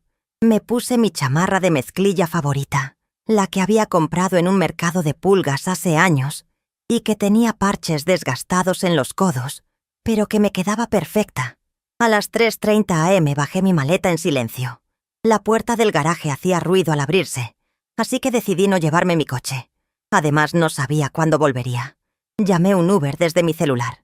El conductor llegaría en 7 minutos. Aproveché esos minutos para dar una última mirada a mi casa. La sala donde había pasado tantas tardes viendo televisión. La cocina donde había cocinado miles de comidas. El comedor donde mi familia había cenado juntos, cuando todavía éramos algo parecido a una familia. Las recámaras donde mis hijos habían crecido. El jardín con mis bugambilias. Esta casa contenía mi vida entera. Cada rincón tenía una memoria. No todas buenas, muchas difíciles, algunas dolorosas. Pero era mía. Y nadie me la iba a quitar. Me iba, sí, pero volvería. Este no era un adiós permanente a mi casa. Era un hasta luego. Era una pausa necesaria. Era un acto de autopreservación. El celular vibró. Su Uber ha llegado. Salí por la puerta principal, cerrando con llave detrás de mí. Un Toyota Corolla gris estaba estacionado frente a mi casa. El conductor, un señor de unos 50 años, se bajó y me ayudó con la maleta. ¿Al aeropuerto, señora? Sí, por favor. Terminal B. Claro. ¿Vuelo temprano? Muy temprano. Subí al asiento trasero. El coche arrancó. Vi mi casa alejarse por la ventana trasera. Las luces de la calle la iluminaban tenuemente. Se veía tranquila, pacífica, como si no supiera que su dueña estaba huyendo en medio de la noche. Sentí un nudo en la garganta, pero no lloré. Ya no había más lágrimas. Solo había determinación. El camino al aeropuerto normalmente tomaba 35 minutos, pero a esa hora de la madrugada, con las calles vacías, tomó solo 20. El conductor me dejó en la Terminal B como había pedido. «Que tenga buen viaje, señora». «Gracias». Le di una propina de 50 pesos. Se veía sorprendido y agradecido. Entré a la terminal arrastrando mi maleta. El aeropuerto estaba semivacío a esa hora. Solo había algunos viajeros dispersos, la mayoría jóvenes con mochilas grandes y cara de sueño, probablemente estudiantes aprovechando las vacaciones de Semana Santa, anticipadas. Me dirigí al mostrador de Aeroméxico. Documenté mi maleta. Recibí mi pase de abordar. Puerta 7. Abordaje a las 7 a.m., señora Vargas. Gracias. Pasé por seguridad. Me hicieron quitarme los zapatos, poner mi bolsa en la banda, pasar por el detector de metales. Todo el ritual familiar, pero extrañamente surreal, a las 4:30 de la mañana. Una vez del otro lado busqué un lugar para sentarme. Encontré una fila de asientos cerca de la puerta 7. Me senté, puse mi bolsa en el asiento junto a mí y esperé. Saqué mi celular. Tenía 47 mensajes de WhatsApp sin leer, todos de mis hijos. No los abrí. No quería leerlos. Sabía lo que dirían. Súplicas falsas, amenazas veladas, manipulación emocional. No necesitaba eso en este momento. Puse el celular en modo avión. El silencio digital fue un alivio. A las 5 a.m. abrió un Starbucks cerca de mi puerta. Fui y me compré un café grande. Me costó 75 pesos. Era ridículamente caro para un café, pero lo necesitaba. Me senté de nuevo y bebí lentamente, saboreando el calor del líquido bajando por mi garganta. Alrededor mío, el aeropuerto empezaba a despertar. Más gente llegaba, más tiendas abrían, los anuncios de vuelos comenzaban a sonar por los altavoces. A las 6:30 a.m. anunciaron el preabordaje de mi vuelo. Pasajeros con necesidades especiales, familias con niños pequeños y pasajeros de primera clase, favor de abordar por la puerta 7. Esperé. A las 6:45 llamaron a mi zona. Zonas 3 y 4, favor de abordar. Me levanté, tomé mi bolsa, Me formé en la fila. Mostré mi pase de abordar a la azafata. Ella lo escaneó y me sonrió. «Buen viaje, señora Vargas». Caminé por el túnel de abordaje. Subí al avión. Busqué mi asiento. 18F. Ventanilla. Perfecto. Me acomodé. Puse mi bolsa debajo del asiento delantero como indicaban las instrucciones. Me abroché el cinturón. Una azafata pasó verificando que todos estuvieran abrochados. «¿Está cómoda, señora?» «Sí, gracias». El avión se fue llenando. Un señor de traje se sentó a mi lado en el asiento del pasillo. Asiento del medio quedó vacío. El señor sacó su laptop inmediatamente y empezó a trabajar. Yo miré por la ventana. Podía ver los camiones de equipaje cargando las maletas, los trabajadores con sus chalecos amarillos fluorescentes, las luces de las pistas parpadeando en la oscuridad que comenzaba a aclarar. «Tripulación, preparar cabina para salida». La voz del capitán sonó por el intercomunicador. «Buenos días, pasajeros. Les habla el capitán Ramírez. Les damos la bienvenida al vuelo AM245 con destino a Querétaro. Nuestro tiempo de vuelo será de aproximadamente 1 hora y 15 minutos. El clima en Querétaro es despejado con una temperatura de 18 grados Celsius. Les pedimos que permanezcan sentados con sus cinturones abrochados mientras nos preparamos para el despegue». El avión empezó a moverse. Retrocedió de la puerta. Giró. Empezó a rodar por la pista. Vi el aeropuerto alejarse. Vi las luces de Monterrey extendiéndose en la distancia. En algún lugar allá abajo estaba mi casa. En algún lugar estaban mis hijos, probablemente todavía durmiendo, sin idea de que su madre estaba en un avión a punto de despegar. El avión se detuvo en el inicio de la pista. Los motores rugieron más fuerte. Y luego empezamos a acelerar. Más y más rápido. Las luces de la pista pasaban como estrellas fugaces. Y de repente sentí ese momento inconfundible cuando las ruedas se despegan del suelo. Estábamos volando. Monterrey se hizo más y más pequeña debajo de nosotros. Las luces se volvieron puntos. La ciudad donde había nacido, donde había vivido toda mi vida, donde había experimentado tanto dolor y tan poca alegría, se encogió hasta ser apenas visible, y luego desapareció completamente cuando el avión entró en las nubes. Cerré los ojos y apoyé la cabeza en la ventana. Lo había hecho. Realmente lo había hecho. Mientras ellos dormían, mientras esperaban que me presentara como una hija obediente a aceptar mi destino, yo tomé el primer vuelo y me escapé. No sabía exactamente qué vendría después. No tenía un plan completo. Solo sabía que por primera vez en 71 años estaba haciendo exactamente lo que quería hacer, sin pedir permiso, sin importar la opinión de nadie más. Las azafatas comenzaron el servicio de bebidas. «¿Gusta algo de tomar, señora?» «Un jugo de naranja, por favor». Me dieron un vaso de plástico pequeño con jugo. Lo bebí despacio. Afuera, el sol comenzaba a salir. Los primeros rayos de luz pintaban las nubes de rosa y naranja. Era hermoso. ¿Cuándo había sido la última vez que había visto un amanecer y realmente lo había apreciado? No lo recordaba. Probablemente décadas. El vuelo transcurrió tranquilo. El señor a mi lado trabajaba en su laptop, tecleando furiosamente. Yo miraba por la ventana, perdida en pensamientos. Pensaba en Arturo, en cómo me había tratado como mueble durante 36 años. Pensaba en mis hijos, en cómo había dedicado mi vida a criarlos, y ellos me pagaban con codicia y frialdad. Pensaba en todos los años desperdiciados, en todas las veces que había dicho sí cuando quería decir no, en todas las veces que había puesto las necesidades de otros antes que las mías. Pero también pensaba en Socorro, esperándome en San Miguel de Allende con su casa bonita y su vida de libertad. Pensaba en la posibilidad de reinventarme. ¿Era posible a los 71 años? La sociedad decía que no, que a mi edad ya solo quedaba esperar la muerte en algún asilo o casa de familiares. Pero Socorro era la prueba viviente de que eso era mentira. Ella había rehecho su vida a los 50 después de un divorcio escandaloso. Ahora a los 69 estaba viviendo su mejor vida. ¿Por qué yo no podía hacer lo mismo? Tripulación. Preparar cabina para aterrizaje. La voz del capitán interrumpió mis pensamientos. Pasajeros, Estaremos aterrizando en el aeropuerto de Querétaro en aproximadamente 10 minutos. La temperatura en tierra es de 20 grados Celsius con cielo despejado. Agradecemos que hayan volado con nosotros. El avión comenzó a descender. Mis oídos se taparon por el cambio de presión. Bostecé para destaparlos. El señor a mi lado guardó su laptop. Abajo, el paisaje de Querétaro empezaba a hacerse visible. Montañas, campos, el aeropuerto aproximándose. El aterrizaje fue suave. Las ruedas tocaron la pista con apenas un pequeño brinco. El avión rodó hasta detenerse completamente. Bienvenidos a Querétaro.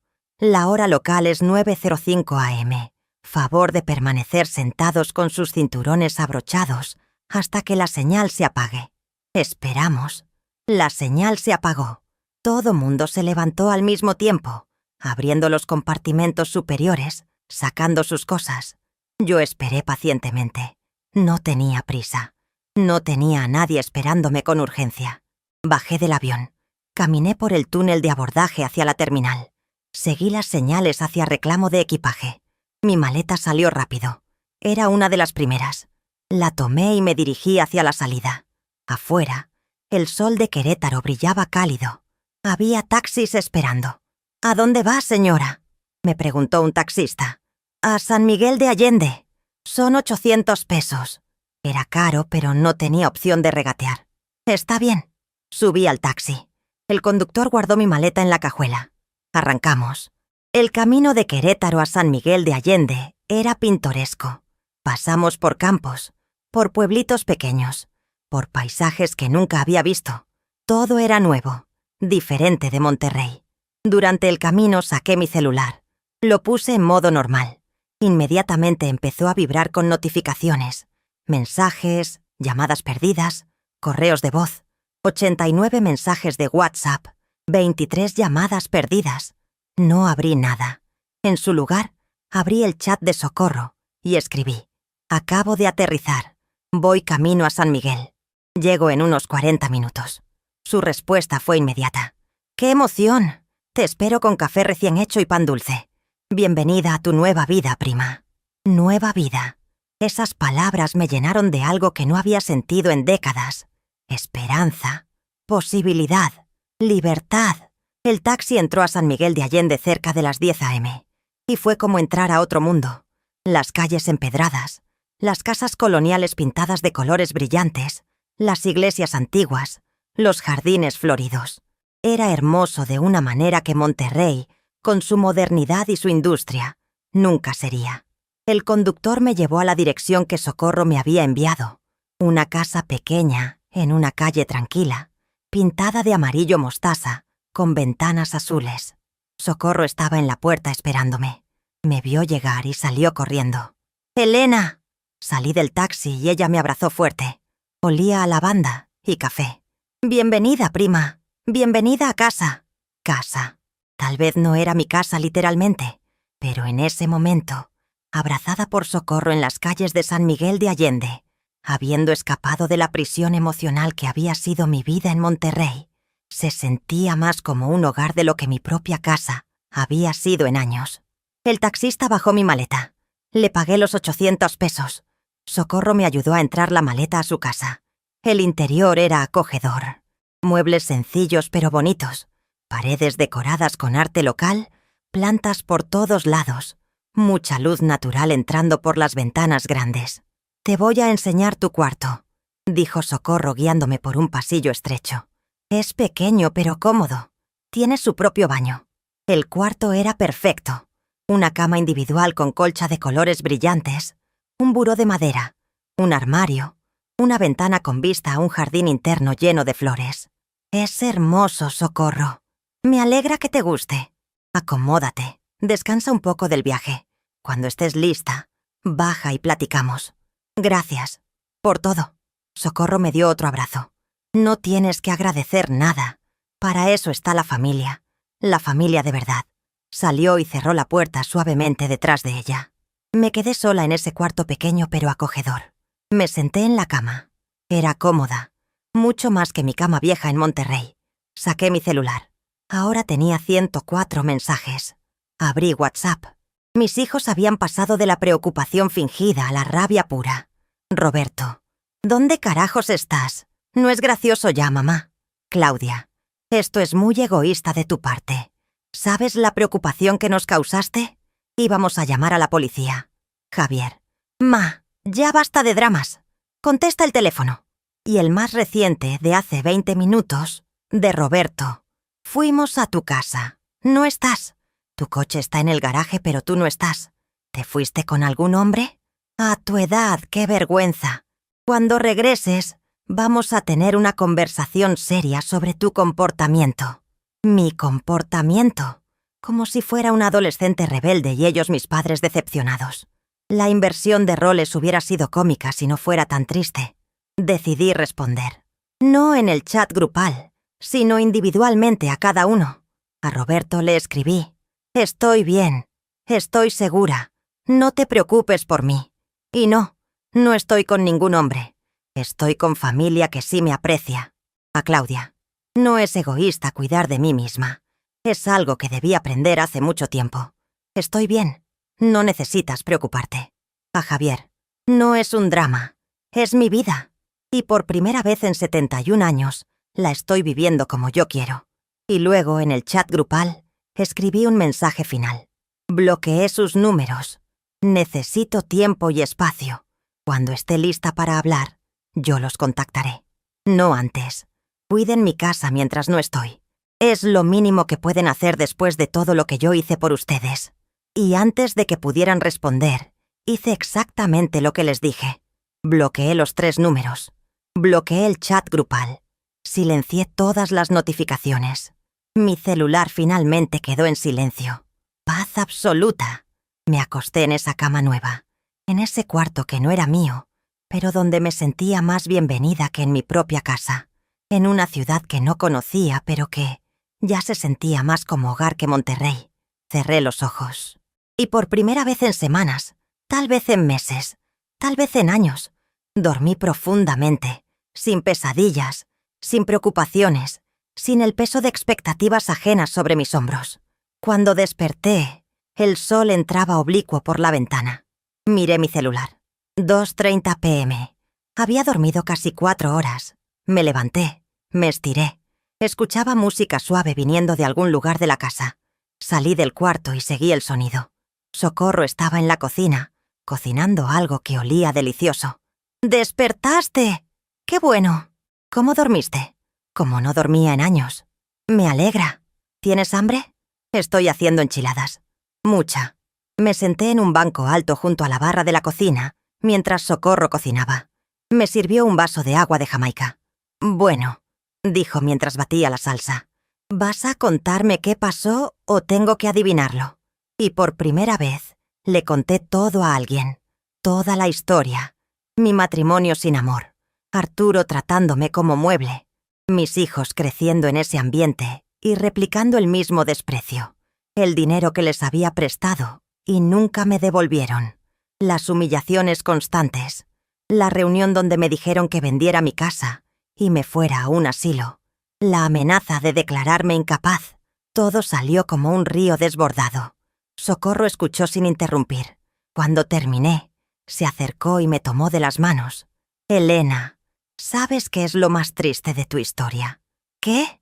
Que no es única. Conozco docenas de mujeres de nuestra generación con historias similares o peores. Nos criaron para ser invisibles, para sacrificarnos, para nunca pensar en nosotras mismas. Y luego nos preguntan por qué estamos solas y amargadas en la vejez. Pero tú no estás amargada. Tú eres libre. Porque me di cuenta a tiempo, Elena. Me di cuenta a los 48 años que si no me salvaba a mí misma, nadie más lo haría. Dejé a mi esposo, rehice mi vida, enfrenté el escándalo y los chismes. Y sí, fue difícil. Pero mira dónde estoy ahora, feliz, en paz, viviendo exactamente como quiero. Comimos las enchiladas en su patio pequeño, rodeadas de macetas con flores. Hablamos durante horas, de la vida, de los sueños que habíamos tenido de jóvenes y cómo se habían evaporado. De las mujeres que podríamos haber sido si hubiéramos nacido en otra época, en otro lugar.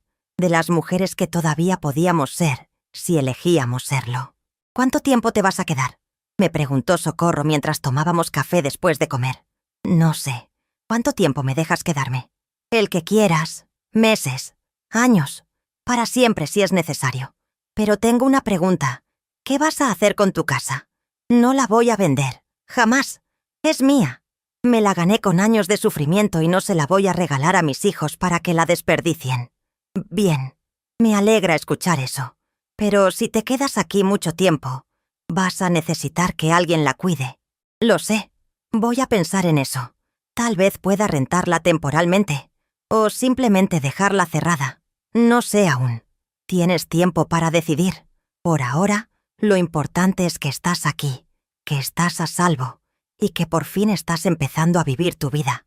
Los días se convirtieron en semanas. San Miguel de Allende resultó ser exactamente lo que necesitaba.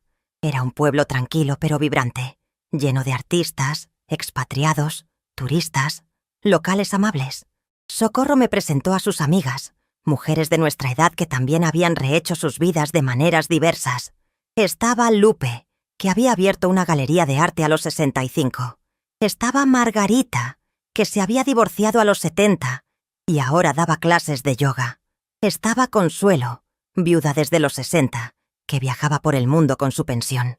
Estas mujeres me enseñaron algo importante. No estaba sola. Mi historia de despertar tardío no era única. Éramos muchas las que habíamos vivido vidas en función de otros y que finalmente, en nuestra tercera edad, estábamos aprendiendo a vivir para nosotras mismas. Empecé a explorar el pueblo. Caminaba por las calles empedradas, visitaba las iglesias antiguas, me sentaba en el jardín principal a ver pasar a la gente. Descubrí cafés acogedores donde podía leer en paz. Encontré una librería pequeña donde pasaba horas buscando entre los estantes.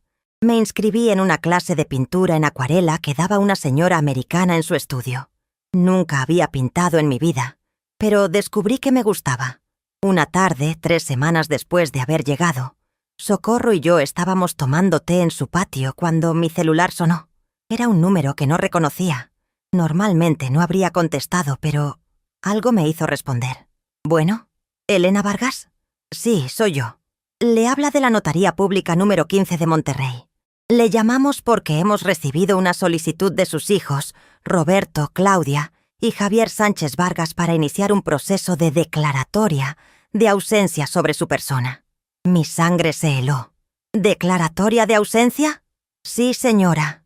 Es un proceso legal que se inicia cuando una persona desaparece y no se sabe su paradero. Sus hijos alegan que usted desapareció hace 3 semanas y que no han podido contactarla.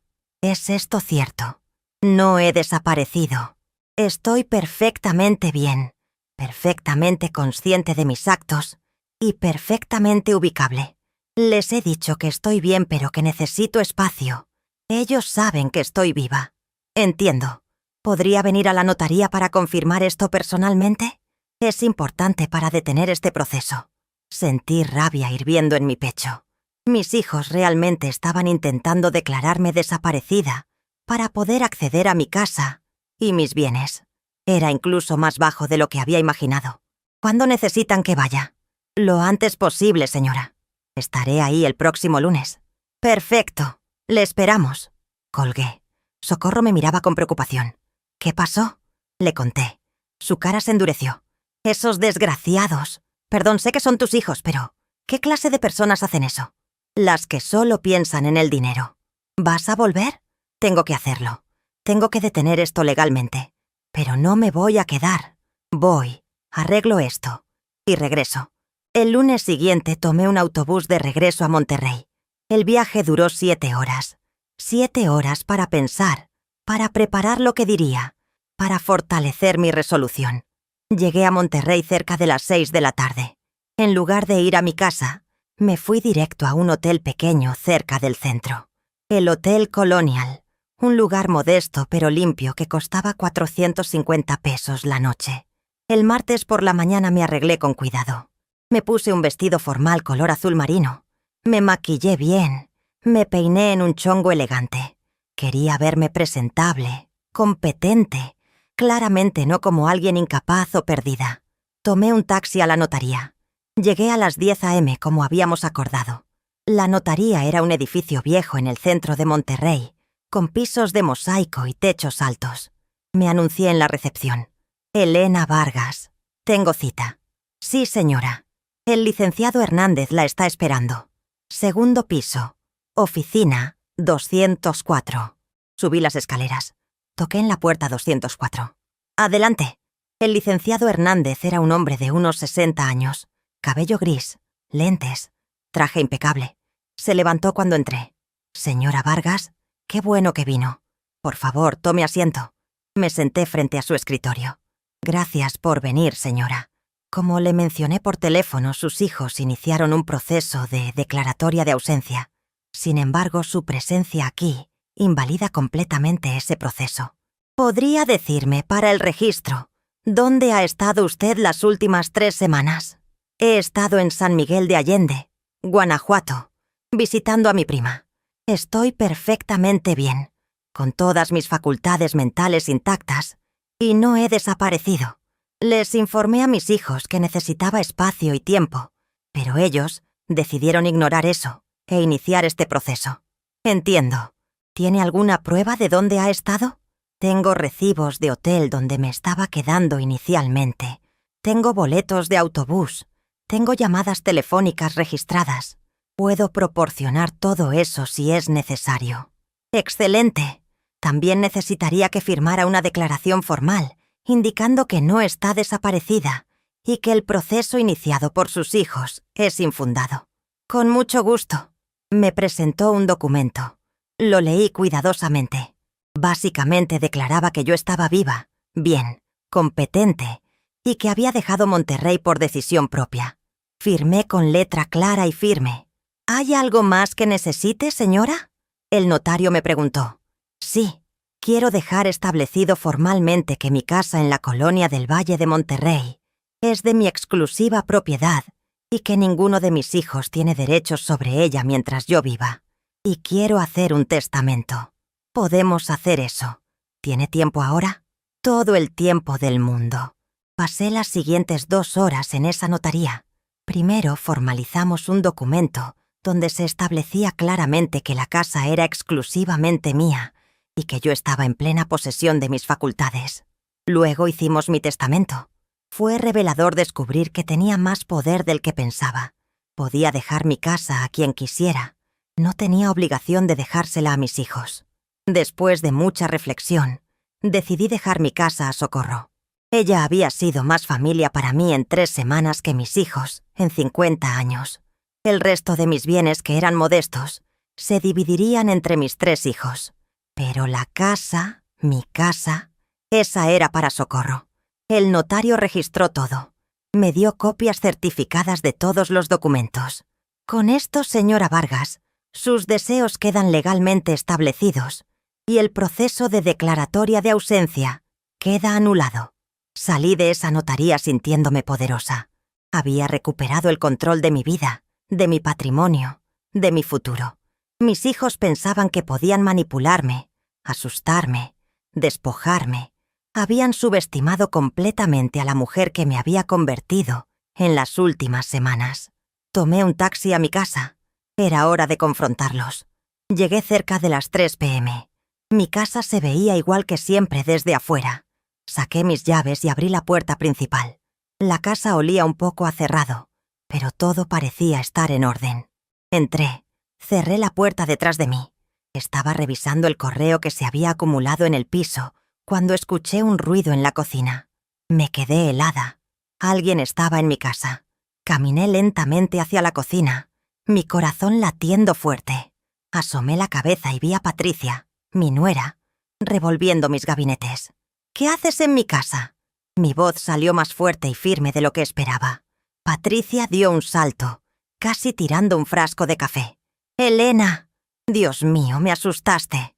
No sabíamos que habías vuelto. Eso no responde mi pregunta. ¿Qué haces en mi casa?»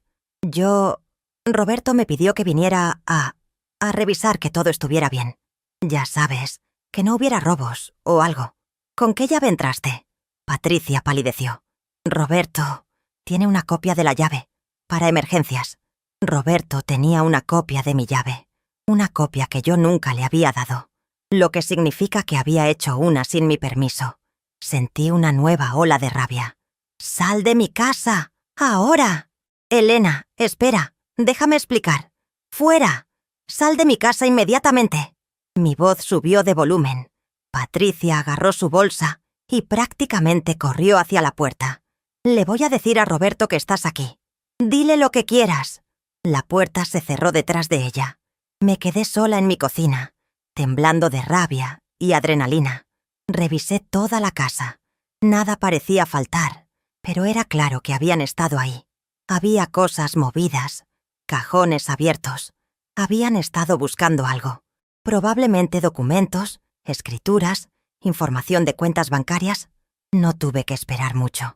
20 minutos después, alguien tocó la puerta con fuerza. Los conocía lo suficiente para saber que era Roberto. Abrí la puerta. Efectivamente, era él, con Claudia y Javier detrás.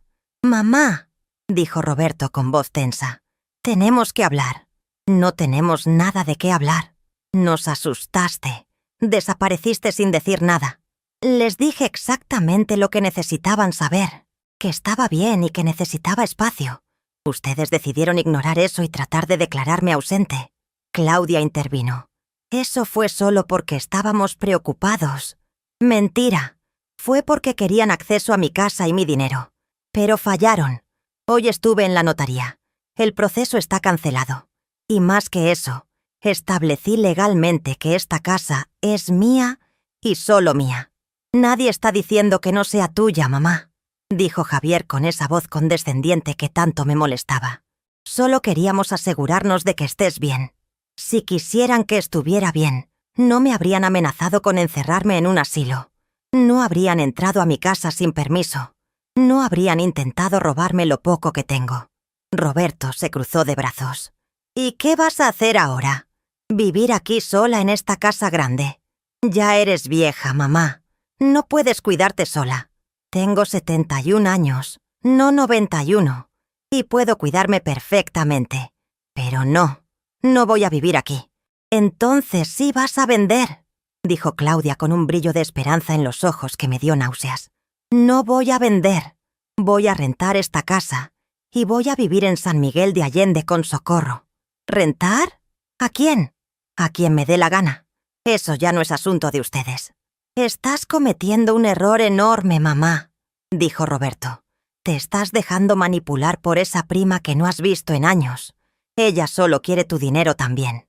Me reí. Una risa genuina, casi histérica. Socorro tiene su propio dinero, su propio negocio, su propia vida. No necesita nada de mí. A diferencia de ustedes, ella me quiere por lo que soy, no por lo que puedo darle. «Esto es ridículo», dijo Claudia. «Estás actuando como una adolescente rebelde». «No, estoy actuando como una mujer adulta que finalmente se cansó de ser tratada como basura por su propia familia». «No te hemos tratado como basura», protestó Javier. «Te hemos cuidado. Nos hemos preocupado». ¿Me cuidaron? ¿Cuándo? ¿Cuando estuve en el hospital y ni siquiera se dignaron a visitarme? ¿Cuando me mandaron a comer en la cocina con el personal en el cumpleaños de mi propio nieto? ¿Cuando me dieron toallas de cocina como regalo de Navidad, después de que yo les regalé juguetes caros a sus hijos?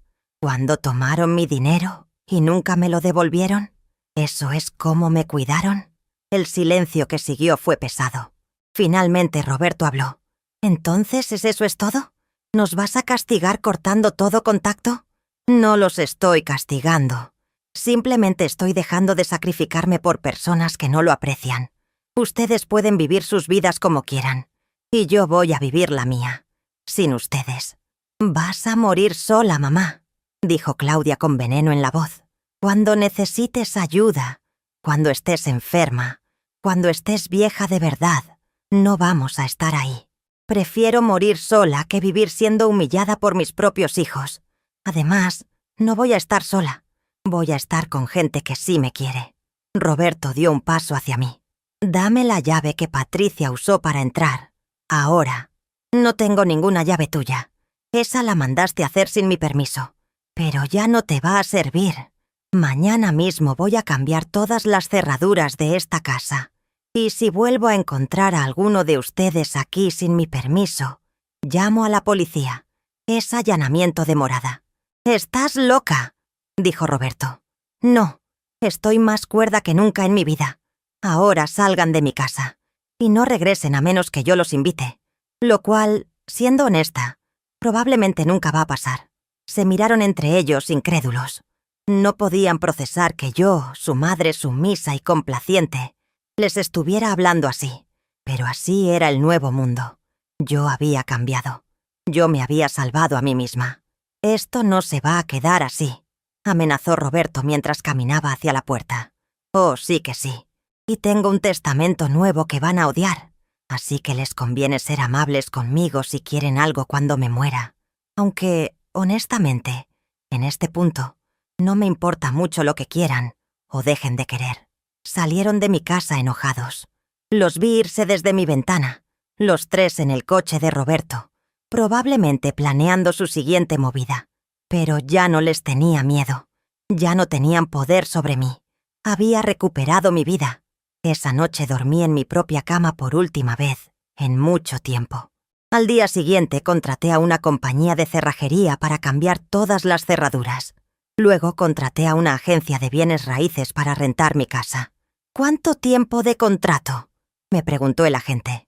6 meses renovables. Y la renta va directamente a mi cuenta bancaria, sin intermediarios. También contraté a un abogado para que manejara todos mis asuntos legales en Monterrey, mientras yo estuviera en San Miguel de Allende. Le di poder notarial limitado para cosas específicas relacionadas con la casa y mis finanzas. Pero nada más. Me aseguré de que todos mis documentos importantes estuvieran en una caja de seguridad del banco. Pasé una semana en Monterrey, arreglando todo. En esa semana ni uno solo de mis hijos intentó contactarme. Aparentemente habían entendido el mensaje, o estaban tan ofendidos que habían decidido aplicarme la ley del hielo. Cualquiera que fuera la razón, el silencio era un alivio. El siguiente domingo tomé otro autobús de regreso a San Miguel de Allende, esta vez con 2 maletas grandes llenas de más ropa y objetos personales que quería tener conmigo. Socorro me recibió en la terminal de autobuses con un abrazo enorme. «¿Cómo te fue?». «Te lo cuento con calma. Pero en resumen, gané». De regreso en San Miguel, retomé la rutina que había empezado a construir. Mis clases de acuarela, mis caminatas matutinas, mis tardes en cafés leyendo. Socorro me presentó a más personas. Conocí a un grupo de mujeres que se reunían todos los martes para bordar y chismear. Me uní a ellas. Era reconfortante estar entre mujeres que entendían, que habían pasado por sus propias luchas, que no me juzgaban. También me uní a un club de lectura que se reunía en la biblioteca municipal. Leíamos un libro al mes y luego lo discutíamos. Era emocionante hablar de libros, de ideas, de cosas que no fueran quejas familiares o telenovelas. Mi mente, que había estado dormida por décadas, empezaba a despertar. Una tarde de abril, casi 2 meses después de haber llegado a San Miguel por primera vez, estaba sentada en el jardín principal, viendo a los niños jugar en la fuente. Mi celular sonó. Era el abogado de Monterrey. «Señora Vargas, tengo buenas noticias. Su casa se rentó. Una familia canadiense que va a estar en Monterrey por trabajo durante 6 meses. Ya firmaron el contrato y el depósito está en su cuenta». «¡Excelente! Gracias por avisarme». Colgué y revisé mi cuenta bancaria en la aplicación. Efectivamente, ahí estaba el depósito. 12,000 pesos mensuales de renta. Era un buen ingreso complementario a mi pensión. Con eso y mis ahorros, podía vivir cómodamente sin preocupaciones financieras inmediatas. Me recargué en la banca del jardín y cerré los ojos, sintiendo el sol de abril en mi cara. Desde algún lugar cercano llegaba música de mariachi. El olor a flores y café flotaba en el aire. Los niños reían jugando en la fuente. Y yo, Elena Vargas, a mis 71 años, después de toda una vida de sacrificio y sufrimiento, finalmente estaba en paz. Los meses pasaron. El verano llegó a San Miguel con sus tardes de lluvia y sus mañanas brillantes. Yo seguía ahí, viviendo con Socorro. explorando mi nueva vida. Aprendí a cocinar platillos que nunca había intentado. Aprendí a pintar, no muy bien, pero lo suficiente para disfrutarlo. Aprendí a estar sola sin sentirme sola. En septiembre, el contrato de renta de mi casa en Monterrey se renovó por otros 6 meses. Los inquilinos canadienses estaban contentos. La casa estaba bien cuidada. Todo funcionaba perfectamente sin que yo tuviera que estar ahí. De mis hijos, no supe nada durante todo ese tiempo. Ni una llamada, ni un mensaje, nada. Y descubrí que no los extrañaba. Había extrañado durante mucho tiempo la idea de tener una familia amorosa, pero esa idea nunca había sido la realidad. La realidad había sido fría, utilitaria, dolorosa. ¿Por qué extrañaría eso? En octubre, justo un año después de que Socorro me invitara por primera vez, organizamos una pequeña celebración en su patio. Invitamos a todas las amigas que había hecho en San Miguel. Lupe, Margarita, Consuelo, las señoras del club de bordado, las del club de lectura. Éramos como 15 mujeres, todas mayores de 55 años, todas con historias de reinvención y liberación. Socorro levantó su copa de vino. «Un brindis», dijo, «por mi prima Elena, quien nos recuerda que nunca es tarde para vivir la vida que merecemos vivir». Todas brindamos. «Por Elena, por vivir, por la libertad». Bebí mi vino, rodeada de estas mujeres maravillosas que en pocos meses habían llegado a significar más para mí que mi familia de sangre en toda una vida. Y me di cuenta de algo importante. La familia no es solo sangre. La familia es la gente que te elige, que te apoya, que te ve como realmente eres y te ama de todas formas. Ahora, mientras les cuento esta historia, han pasado ya varios meses más. Tengo 71 años y medio. Sigo viviendo en San Miguel de Allende. Mi casa en Monterrey sigue rentada. Mis hijos y yo no hemos hablado en casi un año. Y estoy bien con eso. Más que bien. Estoy feliz. Sé que algún día tendré que volver a Monterrey, aunque sea para arreglar asuntos de la casa o manejar algún tema legal. Y sé que probablemente algún día mis hijos intentarán contactarme, especialmente cuando se acerque el fin de mi vida y recuerden que hay una herencia en juego. Pero para entonces, espero tener la misma fortaleza que tengo ahora para mantener mis límites, para no dejarme manipular, para recordar todo lo que pasé y por qué tomé las decisiones que tomé. Esta es mi historia. La historia de cómo a los 71 años, después de toda una vida de vivir para otros, finalmente aprendí a vivir para mí. La historia de cómo una sola jornada de humillaciones me despertó de un sueño de décadas. La historia de cómo tomé el primer vuelo mientras ellos dormían, bloqueé sus números y encontré mi libertad. Si me preguntan si me arrepiento de algo, diría que sí. Me arrepiento de no haberlo hecho antes. Me arrepiento de haber desperdiciado tantos años siendo invisible. Me arrepiento de haber aceptado tan poco cuando merecía tanto más. Pero no me arrepiento de irme. No me arrepiento de salvarme a mí misma. No me arrepiento de elegir mi felicidad sobre su conveniencia. Y si hay alguien escuchando esto que se siente identificada, una mujer de cualquier edad que está siendo tratada como basura por su familia, quiero decirle esto. Nunca es tarde. Nunca es tarde para cambiar tu historia. Nunca es tarde para elegirte a ti misma. Nunca es tarde para ser libre. Yo lo hice a los 71. Tú puedes hacerlo a la edad que sea. Lo único que necesitas es el coraje de dar ese primer paso, de tomar ese primer vuelo, de bloquear esos números que solo te traen dolor. Y del otro lado de ese miedo, del otro lado de esa culpa que nos han enseñado a sentir, está la libertad, está la paz, está la vida que siempre debiste haber vivido. Mi nombre es Elena Vargas. Tengo 71 años. Y finalmente, después de todo este tiempo, puedo decir con completa honestidad, soy feliz. Les agradezco que me hayan acompañado en esta historia. Si les llegó al corazón, si sintieron algo, les pido que dejen un like, que se suscriban para más historias como esta y que me cuenten en los comentarios de qué país me están viendo o escuchando. Sus comentarios me dan fuerza para seguir compartiendo estas historias de mujeres valientes que decidieron cambiar sus vidas. Cada like, cada comentario, cada suscripción ayuda a que más personas encuentren estas historias cuando las necesitan. Y recuerden siempre, nunca, nunca es tarde para vivir la vida que mereces vivir. Nunca es tarde para ser libre. Nunca es tarde para elegirte a ti misma. Cuídense mucho. Y hasta la próxima historia.